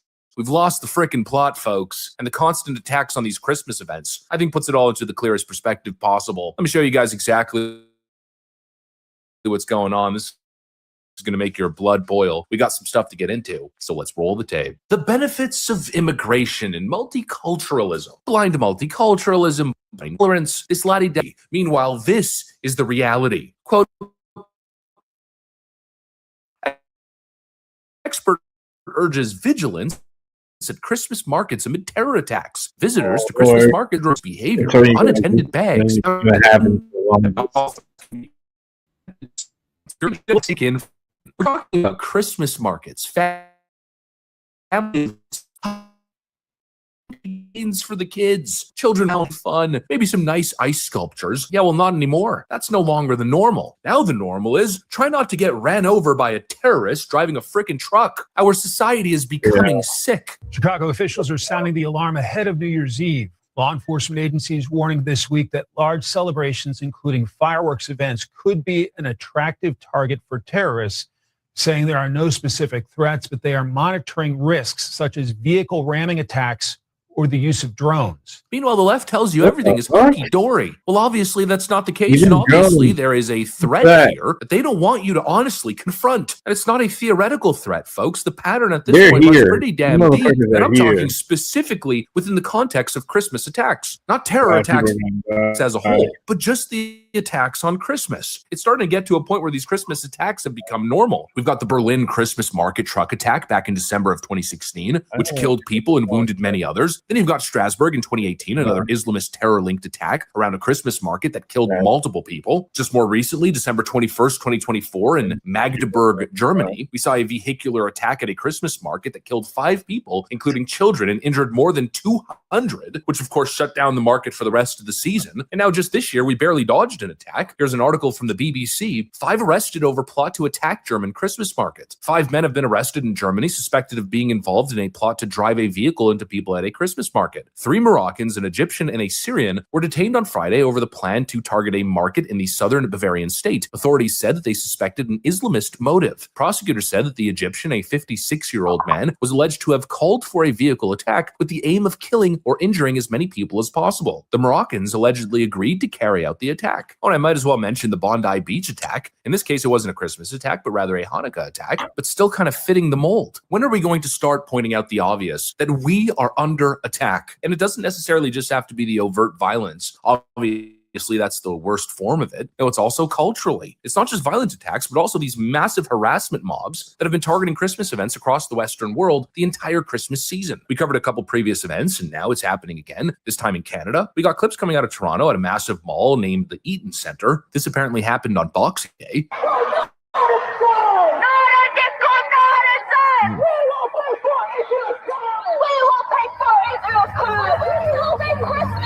The birthplace of Jesus Christ remains under a brutal occupation. The only communities in the world are being erased by Israel right now. From Nazareth to Jericho, from Bethlehem to Gaza, shame. Nonstop. We saw this happen in New York City, which we covered. It happened in Toronto. It happened at a Christmas market somewhere in Europe. It's just nonstop. We cannot enjoy peace and harmony. We cannot celebrate our holiday season without being accosted and harassed by groups of ideological extremists. And please, let's stop pretending as if this is just peaceful protest in the First Amendment. No, these are mass harassment and intimidation campaigns. These are groups that are supporting terror networks across the world. And yet we're supposed to treat it as legitimate activism. No, it's a national security problem. Many of these people are openly chanting death to America on American streets. We need to go to America. Death to America. Let's stop pretending that there is no threat here, that all of this is benign. It is not. These are some that are coming into our countries with no intention to assimilate, no intention to contribute, but rather the goal is to conquer. And don't take my word for it. They say it themselves. How many of these types of clips have we played? This community is growing, and we are getting a lot stronger here in South Minneapolis area, moving and conquering many of the blocks within the 5th precinct area or the 10th ward and 8th ward. You think he said that word accidentally? Well, it's possible that it was a mistake, but it's also likely a Freudian slip. He said the quiet part out loud. The goal is to conquer. It's not to assimilate. And folks, I cannot stress enough how important cultural harmony is, cultural cohesion. Well, the simple fact is there are certain cultures that simply cannot exist cohesively with us. And so it begs the question, why are we doing this to ourselves? Why are we acting as if we're morally obligated to absorb every ideological conflict on earth, to import every group of people, even the ones who it seems want us dead, want us erased and replaced? I mean, to pretend as if all of this will just magically work out. It will just, start to coexist peacefully. As long as you keep chanting the same idiotic woke slogans, then things will just kind of work themselves out. No, it's not going to happen. It's very clearly not going to happen. The left calls it compassion. It's multiculturalism. Diversity is our strength. But it seems the end result is always the same. Public life becomes more tense, more hostile. You got heightened terror threats. Increased security is necessary. And the craziest part is that if you mention it, if you identify this very clear threat, then all of a sudden you become the problem.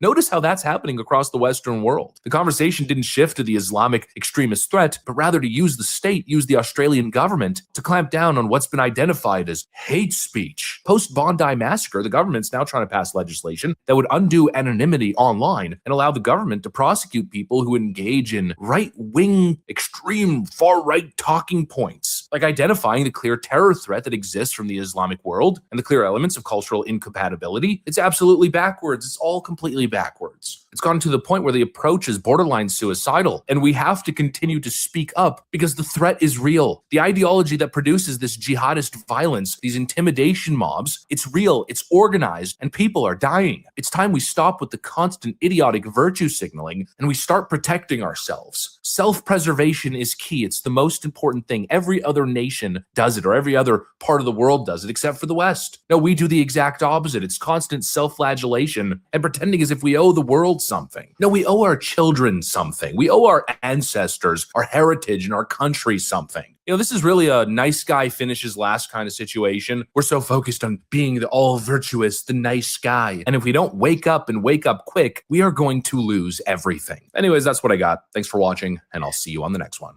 Yeah, let's go to the next one.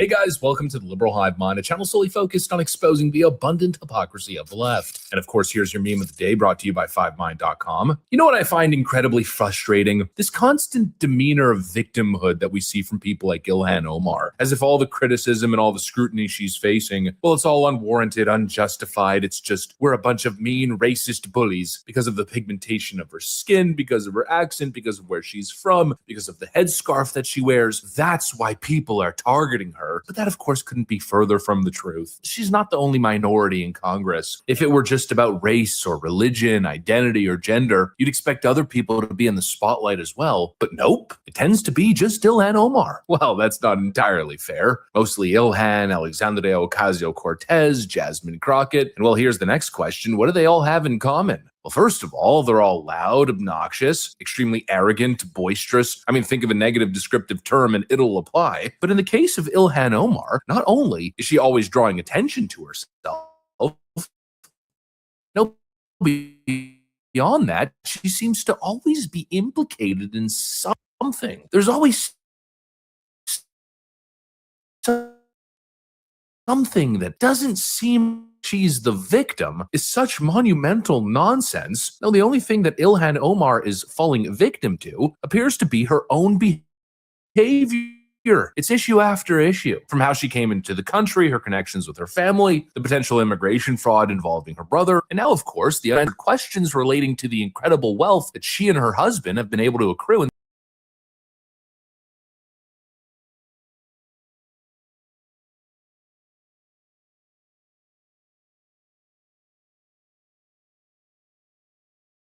got here. It appears Ilhan Omar and her husband are now panic deleting information from their venture capital firm website. Let's continue to expose what's going on here with Ilhan Omar. We got some stuff to get into, so let's roll the tape.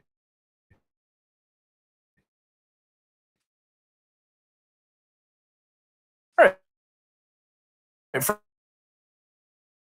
Friends, so let's first start off with this little article right over here. And they're reporting that Ilhan Omar's husband's firm site quietly without explanation, right as things are heating up. Initially, it was being reported that they were scrubbing leadership names, but then people noticed the firm also deleted information related to the asset portfolio that they're managing. Previously on the website, they were boasting a $60 billion AUM. And for those who don't know, AUM stands for Assets Under Management, meaning Ilhan Omar's husband is running a $60 billion asset management portfolio, or at least that was the claim. And now that $60 billion number, well, it's just gone. poof, it's disappeared. That, of course, is highly suspicious. People are speculating. They've got all kinds of questions, but the most important question, and the question that seems to be at the forefront of most people's minds, is how? I mean, how in the hell? Do people understand how big $60 billion is when it comes to the world of venture capital?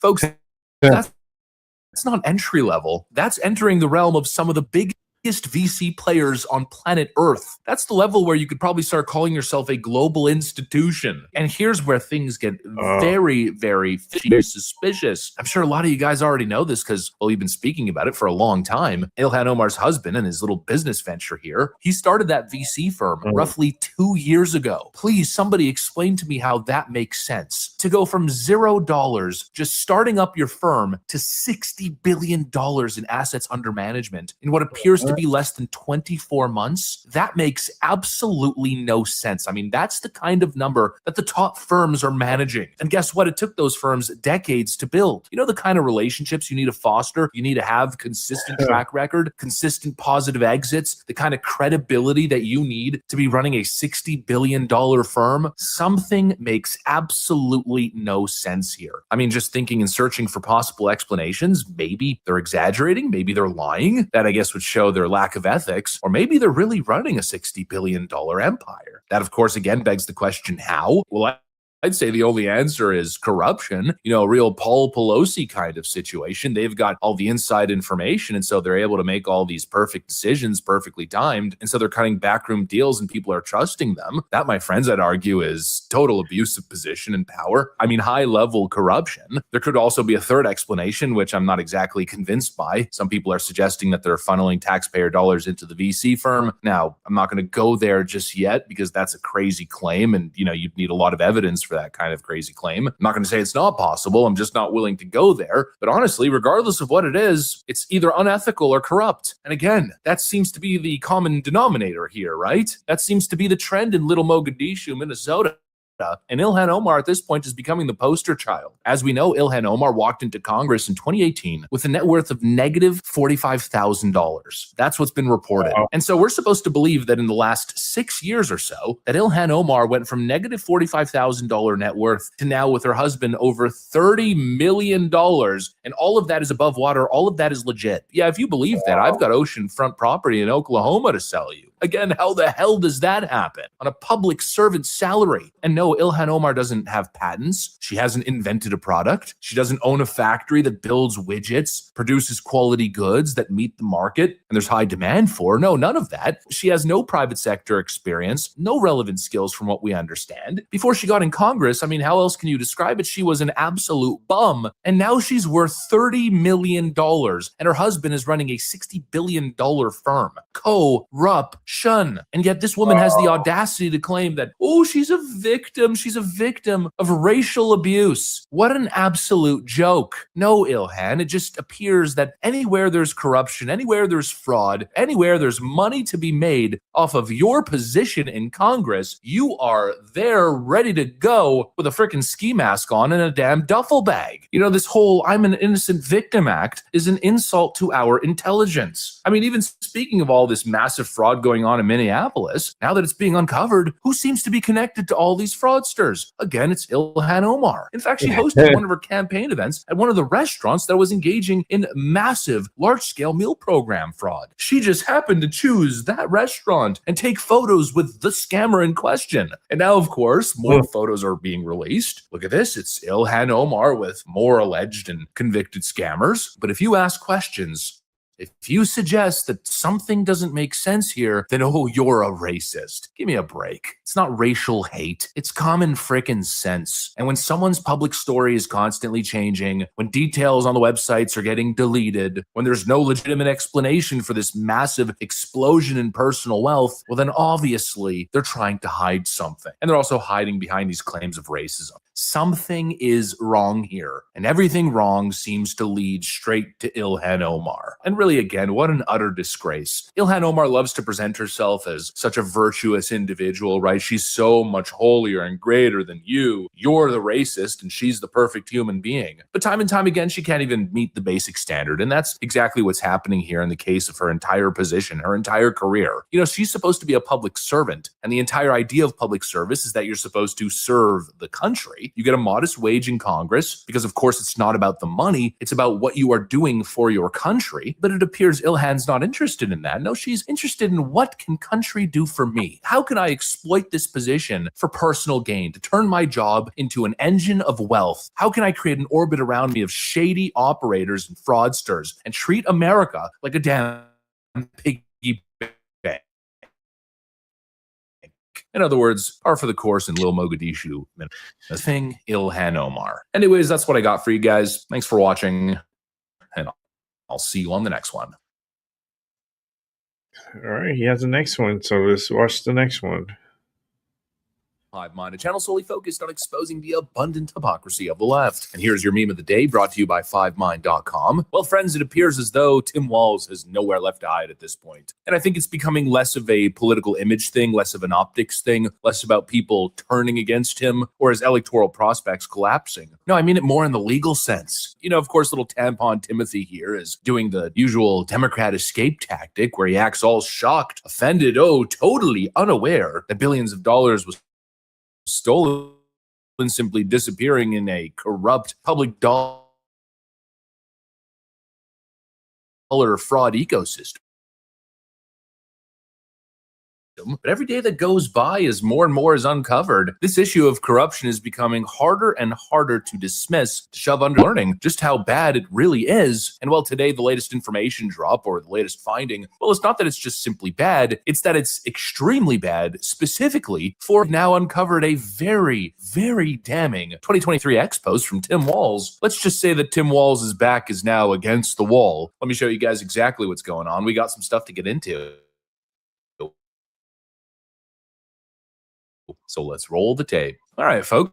So let's first start off with the tweet here. We've got a post from 2023. This is Tim Walz. He writes, Minnesota, we're providing $316 million in direct funding to boost pay for childcare providers, all while building a stronger childcare system for middle-class families. And now, of course, back in 2023, that post went under the radar. But now, of course, with all the extra added context, yeah, you pretty much get where this is going. And he's not just describing a tiny adjustment.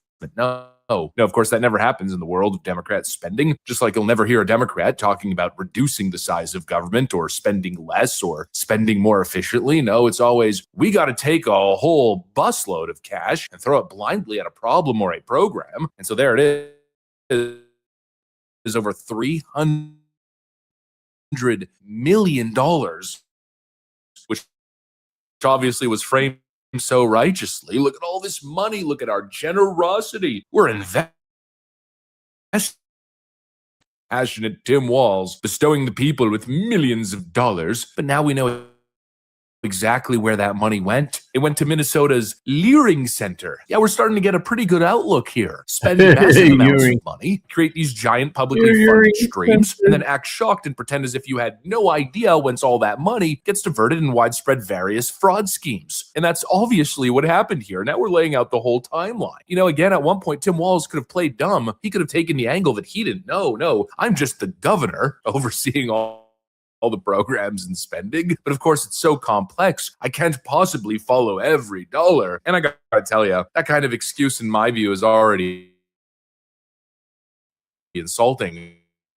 But now, yeah, it's kind of hard to argue that you didn't know that you were injecting $300 million into massive fraud schemes when all the facts, all the testimonies are pointing to Tim Walz having a long time ago. Walz's office, trying to get him to do something about it. And so likely in 2023, when he was injecting that $300 million into childcare programs, well, at that time, he knew that there was a massive problem of fraud taking place in these programs. And yet he sent the money anyways and patted himself on the back. Once again, the compassionate and generous with other people's money optics comes ahead of effective taxpayer dollar spending. Yeah, the warnings have been going for a very long time. And actually, interestingly enough, to add more context to that, I've got the Minnesota DHS whistleblower account that posted this back in September of 2024. Just take a look at this post right over here. This was directed at Kamala Harris from the Minnesota Staff Fraud Report. Miss Harris, please listen to Minnesota state employees who work every day to deliver the best services possible to our state and people who expect no less and pay our wages. Tim Walz has caused incredible harm to our state and agencies and retaliated against whistleblowers against fraud. So back during the 2024 election, they were trying to warn Kamala Harris not to partner up with Tim Walz because he was enabling mass fraud in the state. And that, my friends, is where this Walz situation goes from a scandal to, frankly, a trapdoor that's about to open right under his feet. Because if those warnings were sitting there on his desk, and if the broader story about Minnesota fraud is as huge as is being described, then Tim Walz is looking less and less like an innocent bystander who was just trying to pursue compassionate policy. And he starts more like a politician who kept this fraud machine running because either it benefited his side politically, they were getting kickbacks from it, or he was too cowardly to risk his reputation, to cause reputational harm to him and the Democrat Party. And so he turned a blind eye. Yeah, like I keep saying, both are equally as unacceptable. And now this adds more context to the fraud that was being perpetrated. And not just the fraud happening with these government programs and government dollars, but the direct fraud that's necessary. He said the economy cannot exist without them. Kind of similar to the rhetoric of Minnesota cannot exist because he potentially knew behind the scenes very well that this money was being mismanaged and stolen. And he funneled it directly into their hands with no oversight. The dam's breaking, folks, and the betting seem guessing that something big is happening. The betting platform is actually reporting that the market is sitting at 69% odds that Tim Walz gets hit with federal charges right now. Of course, prediction markets aren't exactly courtroom evidence, but they certainly are a signal of what people think is coming next. And it seems the people believe that Tim Walz is going down. The dam is breaking, and now it seems the FBI is involved. Patel is now signaling a massive investigation in Minnesota. And Mr. Director, another big issue that is concerning Americans, and it involves the refugee community, but in Minnesota, is the Treasury Department's investigation of that massive fraud there in the Somali community. So how is the FBI working that? And what can you tell us tonight, given the plethora of reporting and the defensive posture of both the mayor and the governor of Minnesota, Tim Walz? What I can tell you is the FBI let out on an investigation, and we publicized it months ago. We've got 78 people that have been arrested pursuant to our investigation, along with the interagency. And that investigation is very much ongoing. We are not finished. It was one of the largest fraud scams ever committed in the state of Minnesota history. And we are going to continue to interview and subpoena anyone involved with this case. It is very much ongoing and live. Benny Johnson's telling us from his internal sources that the FBI is now planning a massive public surge in Minneapolis with public takedowns. And so who knows, maybe those public takedowns might include Tim Walz. Little Timmy Boy is quickly becoming the poster child for Democrats scamming. He's become the perfect symbol for the entire racket. Massive spending presented as virtuous, framed as direly necessary. Then no accountability, no oversight, taxpayer dollars getting siphoned. And then when they get caught, once the spotlight shifts on them, they show total contempt for anybody who notices the pattern. Well, we're collecting the receipts. The whistleblowers are waving flags. The political betting markets are now basically telling you that it's coming. It appears as though the house of cards is about to collapse in Minnesota, and Tim Walz's pathetic attempts at defense and deflection, well, they aren't working. It appears as though he knew, and yet he funneled the money anyway. Friends, that's the warning sign that tells you all that you need to know about Democrats and how they use your hard-earned tax dollars. Again, look at what they're defending. Look at what they hide. And they pretend as if you're the bad guy when you want cuts. You're the bad guy for wanting to eliminate the fraud. What an absolutely backwards world the left lives in. Anyways, that's what I got for you guys. Thanks for watching, and I'll see you on the next one. Big time backwards world. It is. It's not good. That's for sure. All right, let's see. This is another news tab here. We got a couple of more, and then I'll be wrapping it up because I'm getting tired. All right. Here we go. I had a long day. I had the chiropractor. The chiropractor really worked me over. I just feel really, really tired. And that MRI was freaking crazy. I never had an MRI like that before. It felt more intense. All right, here we go. Well, let's put out the sound first. Dollars in the state of Minnesota. A viral video appears to expose that alleged fraud at several Somali-operated child care centers in Minneapolis. And the independent journalist who published that video now has over 100 million views, tells Fox News the scam is extensive. I've known about the fraud taking place for a long time. Minnesotans have been telling me for a long time about the smaller fraud that is taking place. And that's just the tip. When people say it's the tip of the iceberg, it really is, because there's billions of fraud inside the state of Minnesota right now. And Garrett Tenney is covering this story from our Midwest Bureau. Garrett, good morning to you. Yeah, Bill, good morning. This is just the latest example of the kind of widespread fraud that whistleblowers say has been taking place in Minnesota for years. And elected officials from towns around the state all the way to Capitol Hill are demanding investigations now into child care centers like this one. Quality Learning Center in Minneapolis. You can see this child care center that has received millions of dollars in federal tax money over the past 6 years can't even spell learning right on its sign. Damn. In 2022, this business has been investigated at least 13 times for more than 50 different violations by the Department of Human Services in Minnesota. The business is licensed for 99 kids, but when independent reporter Nick Shirley went by this month, the place appeared completely empty. There's no one here right now. It's midday on a weekday. And if you were to try to go inside, it's completely closed. There's no windows, no nothing. And like I said, they literally spelled the word wrong on their sign. This is open and blatant fraud taking place here inside of Minnesota. Shirley went to multiple child care centers and said he found similar setups where businesses that have received piles of taxpayer dollars were either closed or he couldn't see any children present.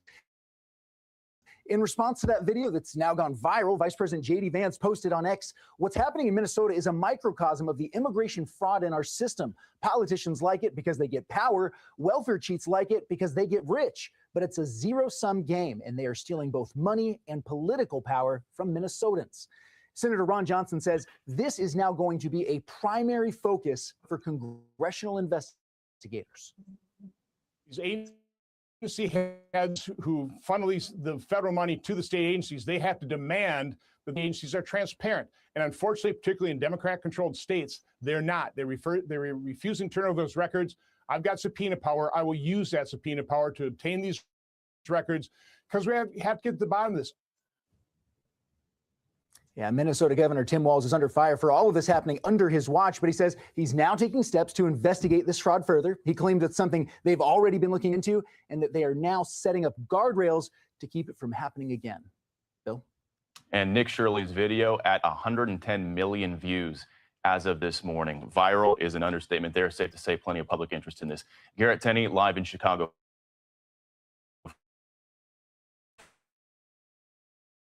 For us this morning. Garrett, thank you. Molly? Thank you, Bill. Minnesota Republican Congressman Tom Emmer is the House Majority. Fascinating stuff. And as many people have said, no journalists, of the ice. no media Thoughts on couldn't break this and what's been exposed here in Minnesota. It had to take someone finds more evidence of fraud in one day than Tim. Why did he find it? Because he looked for it, Molly. While Tim Walz and Keith Ellison have been looking the other way. Billions of dollars have been stolen from Minnesota taxpayers. You've got the child care centers they showed you. There's 80 autism centers that are under investigation. There was a housing stabilization program that was created. Oh my God. In 2020, they estimated it was going to run about $2 million. It was rife with fraud, and they'd already sucked out over $160 million. The U.S. Attorney's Office here in Minnesota states this fraud could actually reach $9 billion before the investigation is all over. And we've got two major issues going on in addition to just the fraud. One, millions of dollars of this fraud has shipped back to Somalia to a known terrorist group, Al-Shabaab. And two, we've got all kinds of whistleblowers now that are coming forward. And if what they are saying is real and can be documented, and what they're saying is they told Tim Walz about the fraud when it was happening. And he not only ignored them, he retaliated against him. I'm telling you, Molly, if that's accurate and it can be proven, Tim Walz needs to be held accountable. Everybody in his administration needs to be held accountable. This guy now is scrambling to make it look like he's doing something. 2 weeks ago, he created a position with a guy to investigate fraud. 7 years too late, Timmy. It's time that we find answers to all these questions and hold everybody accountable that has ripped off Minnesota taxpayers and, frankly, supported terrorists in a foreign country. A lot of interesting points there. The House Oversight Committee as well looking into this and asking a lot of questions about what's going on in Minnesota. I want to get a little look ahead. So challenges that we're facing, particularly when it comes to the Affordable Care Act, Obamacare, and the expiring subsidies. I want to get your take on this. This is Representative Swalwell, Congressman on the Democratic side. Quote your reaction. Take a listen. The majority of the House Representatives wants to put these subsidies in place so that Americans can pay less for healthcare. So it's now, Speaker, when we reconvene in just a couple days, where people vote. Yeah, no, there are millions of people that supposedly depend on these subsidies. Your thoughts on where this is heading and what Republicans will be doing? Wow, these comments are indicative. They're what the Democrats are trying to do. It's very disingenuous, Molly. These are enhanced premium tax credits. Let's make it clear to your viewers that these are paid directly to health insurance companies, not to the people that need the health insurance, which is the other thing that's important here. These enhanced premium tax credits were created by Democrats during the pandemic under unusual circumstances to expire on December 31st of this year.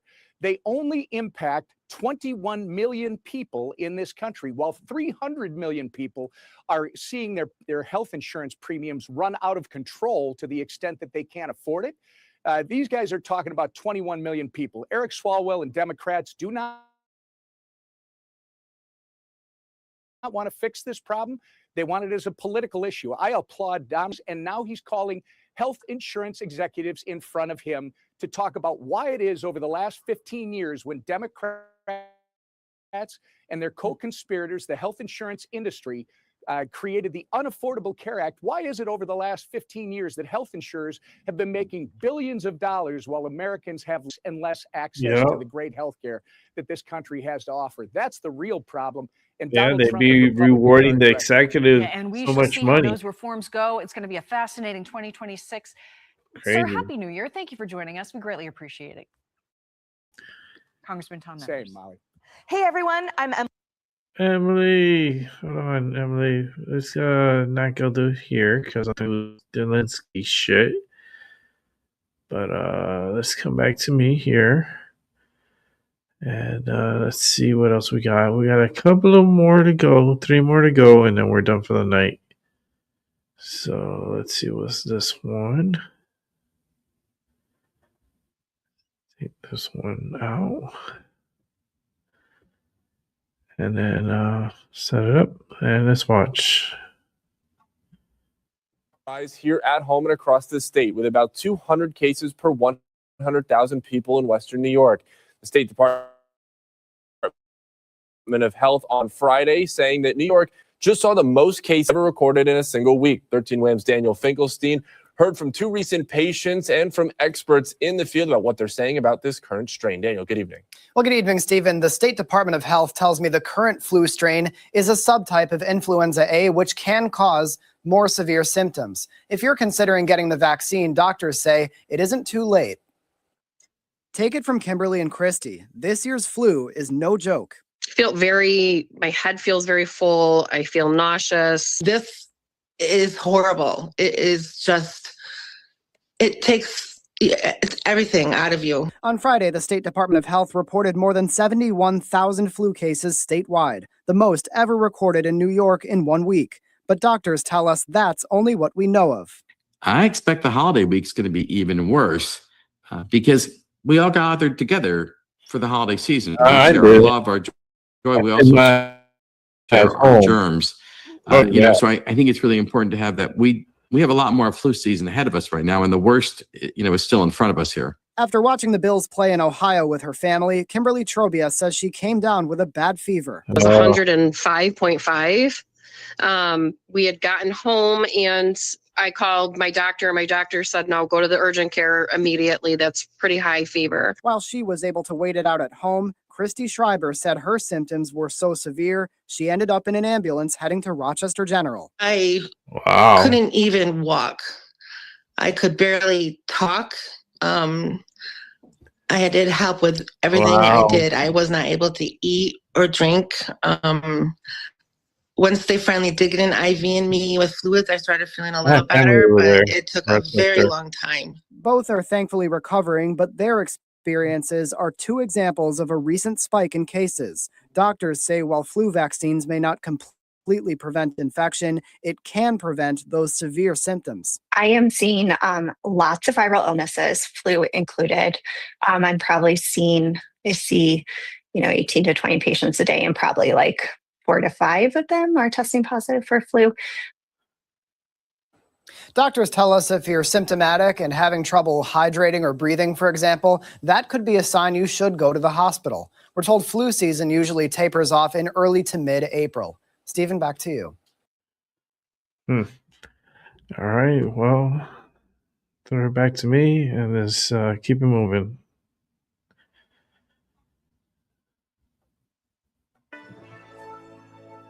Good evening, everyone, and thank you for joining us. I'm Jerika Duncan. A lot of people in Michigan are spending this night in the cold and in the dark. A brutal winter storm brought snow, ice, and strong winds to the Midwest today, knocking out power to thousands. Whiteout conditions made travel dangerous. As you can see there, thousands of flights were delayed or canceled on a busy holiday week travel day. And now the storm is moving to the Northeast. We begin tonight with CBS News meteorologist Rob Marciano. A colossal winter storm is generating life-threatening weather across a big stretch of the U.S. and delivering blizzard conditions to the Midwest. Nearly 2 feet of snow falling in parts of Wisconsin overnight. 14-vehicle crash. Creating whiteout conditions in Iowa and plunging temperatures to negative 35 degrees in parts of North Dakota. It's very frustrating. This is nationwide. The storm's massive front spawned tornadoes in Illinois as the cold air collided with spring-like temperatures. And another 1 to 3 feet of lake effect snow was forecast in western New York and Pennsylvania, where temperatures are expected to drop well below freezing. Those relatively warm waters of the Great Lakes and enhance the snowfall there. It's going to pile up, no doubt about it. The winds today were something to see. Look at the number in Buffalo, New York, 79-mile-per-hour wind gusts.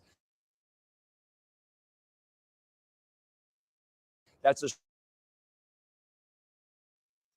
strongest wind gusts they've seen since 1980. Warnings across much of the northeastern third of the country, and we'll see gusts 35 to 40, 45, and some of the higher elevations tomorrow morning could see upwards of 50 or 60 per hour winds. So we're watching that closely. Meanwhile, in the west, the next storm up is coming in on New Year's Eve for California. It's going to be another wet one, New Year's Eve, New Year's Day, and another surge coming in the day after New Year's. We could see up to 6 inches of rainfall there with several feet in the mountains. Ground is saturated, so flooding could very well be an issue. And here in New York for New Year's Eve could very well be the coldest New Year's Eve we've seen since. Damn, it cut off right when he was going to answer that. Oh, well. Let's see here. Infections are rapidly spreading as Americans gather for the holidays, and New York is among one of the states bearing the brunt of it. ABC's Allison Cossack has more. Cases of the flu surging nationwide. The latest CDC data shows nearly 5 million cases across the country. Flu cases are rising in many parts of the country, with 50,000 hospitalizations, 2,000 deaths, all attributed to the flu. New York State is now seeing its worst flu outbreak on record. More than 71,000 cases in one recent week alone, the most ever in a single week. At least 14 other states are reporting a high or very high number of cases. from Louisiana to Colorado and up to New England. And this week, as people return home and go back to work after the holidays, expect cases to rise. We all gathered together for the holiday season, and we share our love, our joy. We also share our germs. While this year's flu seems similar to previous years, including high fever, body aches, and fatigue, doctors say with this year's strain, they're seeing more vomiting in children and symptoms are coming on faster and more intensely. I couldn't even walk. I could barely talk.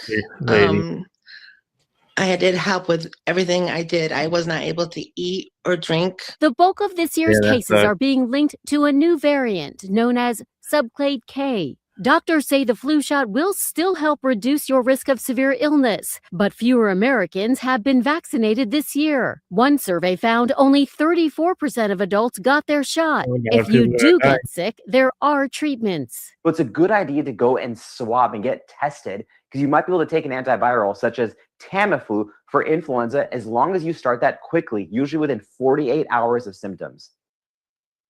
The CDC recommends everyone over the age of 6 months get their flu shot, and doctors say it's not too late. Allison Cossack, ABC News, New York. It's not too late to get vaccinated. All right, so we're going down to the last show of the night, and that's reserved for Tyson De La Cruz. So let's watch and enjoy. Tonight, questions for Hennepin County after they contracted a company to help people during COVID. Just 2 years after prosecuting its CEO for a violent shooting. America, I need you to sit down for what I'm about to tell you because this is going to make your blood boil. Hennepin County, Minnesota, the same county that prosecuted a man for shooting somebody over debt and charged him with rape of a drunk teenager, turned around 2 years later and gave that same convicted felon $65,000 in taxpayer money to help other businesses during C-19. But it gets worse. That convicted felon, Tezzeri El Aman Champion, used his position to defraud the federal government, Hennepin County and the city of Minnesota, and multiple other agencies out of over $6 million. And his partner in crime, Tony Robinson, outsourced the fraud operation to Africa while they bought luxury cars and lined their pockets.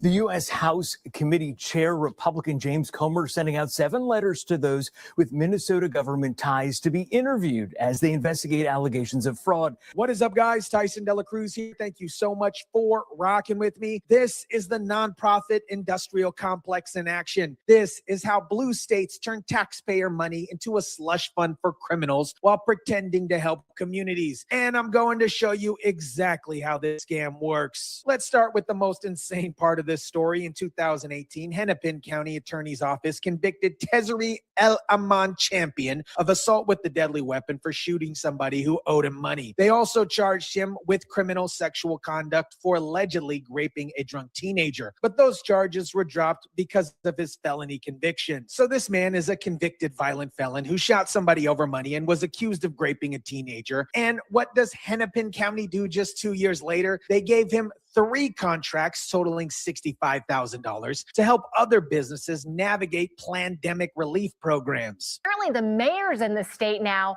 don't have enough faith in their own state leaders that they are additionally pleading in that letter today. Please take this seriously in St. Paul, in their state capital. Look, I think what you're seeing from this governor is he's actually in on it. I think he knew the fraud was going on. I think he was too afraid of losing votes in the Somali community. That's why he deliberately looked the other way. Ask yourself, how does a convicted child PDF and a violent felon get handed the keys to $1 million government grant operation? In Minneapolis, they don't call that a red flag. They call it community partner. Starting in October 2020, Hennepin County signed 3 contracts with Champions Company, Futuristic Management Group, to help businesses struggling during the pandemic apply for grant programs and loans. But here's the thing. Futuristic Management was registered with the Secretary of State just 9 months earlier. This was a brand new company with 0 track record, led by a man who had just finished his supervised release from prison. Within months of getting these contracts, Hennepin County was notified of suspicious loan loan applications from a business helped by futuristic management. But did they investigate? Did they terminate the contracts? No, they didn't. They just kept the money flowing while Champion and his partner, Tony Robinson, built a multi-million-dollar fraud empire. Now, let me explain how this fraud operation actually worked, because it is a masterclass on how the nonprofit industrial complex operates. Champion didn't just run futuristic management. He also founded a nonprofit called Encouraging Leaders that was supposedly focusing on helping youth in North Minneapolis. 41-year-old Tony Terrell Robinson is charged with wire fraud and conspiracy. He worked with Tezzari Elamine Champion, who's already been convicted and sentenced to 7 years in prison. Robinson was the operations director for Champion's nonprofit Encouraging Leaders in North Minneapolis, and is accused of applying for grants for things like juvenile justice that federal prosecutors say the nonprofit never did any work on. Here's what makes this so brazen. Robinson didn't even bother to write his own lies. He outsourced his fraud to Africa. Africa Bobata. According to the DOJ indictment, Robinson worked with a freelance worker in Africa to draft and submit false grant progress reports to organizations that had awarded grants to Encouraging Leaders. Think about this for a second. These guys were so confident they wouldn't get caught, they literally outsourced the fraud operation to another continent. They had someone in Africa writing fake reports about youth programs in Minneapolis that never happened, events that never occurred, and students that they never helped. In a data request, the county provided over 100 pages of documents regarding the process of awarding those contracts to Futuristic Management Group, but nowhere within them is Elamine Champion's violent past mentioned. The applications contain false statements about juvenile justice programs, substance abuse prevention, arts programs, and youth learning. Encouraging Leaders was awarded, get this, $2.7 million in grants, but Champion transferred a significant portion of that funding to his own personal accounts. The organization only spent $1.5 million on actual programs. The rest went straight to their paquitos. This isn't an accident. Government prints the money, these activists launder it, and the kids in the streets get nothing but more crime. They use juvenile justice as a mask to buy their own kids. The Encouraging Leaders fraud was just one part of Champion's operation. He used futuristic management to recruit clients and submit fraudulent applications to Hennepin County Small Business Relief Grant Program during C-19. Remember, Hennepin County had hired Champion to help other businesses apply for plans, so he had access to business information. He had the county's trust, he had a perfect cover story, and he used all of that to run a massive fraud scheme. When small businesses struggled during the COVID-19 pandemic, Hennepin County contracted with a number of companies to help reach out to the community and assist with things like applying for grant programs and loans. The county signed contracts with Futuristic Management Group. Court documents say Futuristic Management resulted in a loss of more than $2.1 million. Combined with the Encouraging Leaders fraud, Champion and Robinson defrauded taxpayers out of over $6 million. And during Robinson's participation in the scheme from December 2021 to October 2022, they caused losses of more than $1 million to victims. But here's what it is. During Champion's home, investigators found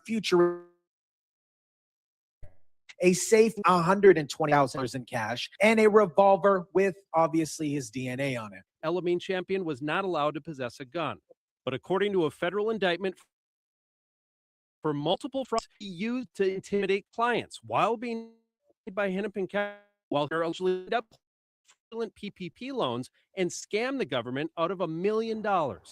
Champion is is prohibited from possessing a firearm or ammunition due to his 2018 conviction for assault with a dangerous weapon. So not only was he defrauding the government out of millions of dollars, he was also illegally possessing a gun while being paid by Hennepin County to help businesses. A convicted felon on government contract was using an illegal firearm to threaten people while running a multi-million-dollar fraud scheme. Now here's where the story connects to a bigger picture of what's happening in Minnesota. While all this fraud was going on, Minnesota's political leadership was too busy pandering to the Somalia community to notice or care about the massive corruption happening right under their nose. Assalamu alaikum. My name is Peggy Flanagan. I am a Lieutenant Governor of Minnesota, and I'm really honored and humbled to be here with all of you today. I am incredibly clear that the Somali community is part of the fabric of the state of Minnesota. Just a few days ago, Lieutenant Governor Peggy Flanagan, a Catholic woman, by the way, wearing a hijab and speaking at a Somalia community when this is happening, right as federal prosecutors were investigating billions of dollars in fraud connected to the Somalian community. So I want to just encourage the community to know that we're with you. We've got your back. I am here shopping today, and just encourage other folks to show up, support our Somali businesses. This is the playbook. Find your voter base and pander like your life depends on it. Don't ask questions about where money is going. Don't investigate suspicious grant applications. Don't enforce basic accountability measures. Just put on a hijab, tell them we've got your back, and keep the money flowing. Sim, salabim. And when federal prosecutors finally expose the fraud, act shocked and blame everyone else except for the people who created the system that enabled it. When I watch what is happening in Minnesota, Somalians ripped off that state for billions of dollars. I don't want them in our country. Their country's no good for a reason. Their country stinks. We're going to go the wrong way if we keep taking in garbage into our country. Minnesota has become ground zero for pandemic fraud. It's because Minnesota's leadership created a system where fraud is not only possible, profitable, then calling us to question it a racist. So Champion pled guilty for wire fraud, money laundering, illegal possession of a firearm as a felon. On November 18, 2025, he was sentenced to 84 months, that's 7 years in prison, following 60 months of supervised release, and ordered to pay $3.4 million in restitutions, which they'll probably never see. The judge, Catherine Mendez, noted that Champion's fraudulent conduct was relentless and reflects a scale of depth that is absolutely disturbing. 7 years for stealing over $6 million from taxpayers. That works out to about $850,000 per year of prison time. Not a bad return on investment if you're a criminal. And Robinson, he was charged in December 2025 with 5 counts of wire fraud and conspiracy offenses. This is not the first person has been charged with fraud, which raises some serious questions. How did he become an operations director of a nonprofit receiving millions of dollars in government grants? Oh, yeah, that's right. It's in Minnesota. The reporters ask obvious questions. What kind of due diligence did these states, counties, and federal groups make before handing out this grant money? The answer is obviously clear. They didn't do any of that. They didn't do any background checks. They didn't verify the organizations were legitimate. They didn't monitor how the money was being spent. Why? Because the goal was never program. Here is to distribute communications without asking about Champion's violent criminal record when they awarded him these particular contracts. The county spokesperson refused to answer the question. The county spokesperson would not answer the question of whether they knew Elamine Champion's record when they awarded the contracts, saying in a statement, the RFPs and procurement were conducted in compliance with federal and county requirements and processes.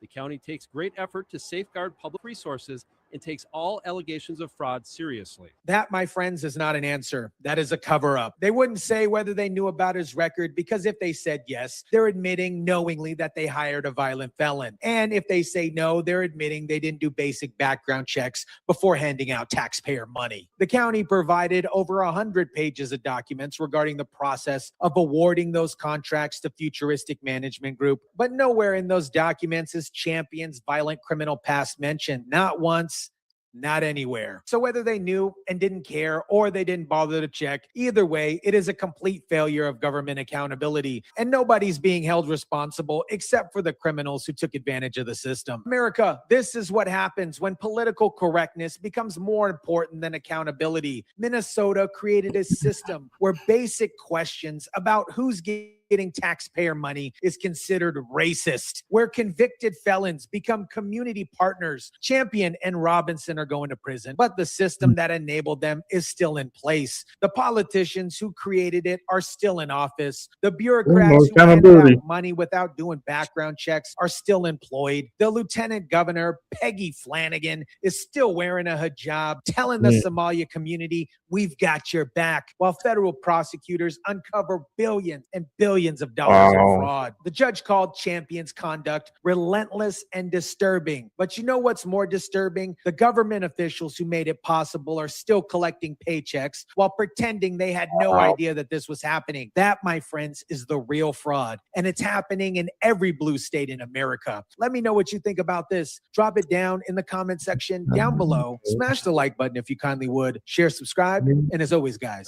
I'll catch you on the next one. Thank you, Tyson the Cruise, for a great upload there. I mean, it's a lot of money, man. Minnesota, y'all in trouble. Y'all in trouble, and I'm in trouble because I'm sleepy. I'm getting sleepy. So I'm going to wrap up the show. So thank you for watching, everyone. I truly appreciate it. And for those who are rewatching, thank you once again. And have a good morning, good afternoon, and a good night. And I'll catch y'all on the flip side. I'll be back on here tomorrow, possibly the same time, and probably more news to review. All right, guys, have a good night, and I'll see you tomorrow. Peace.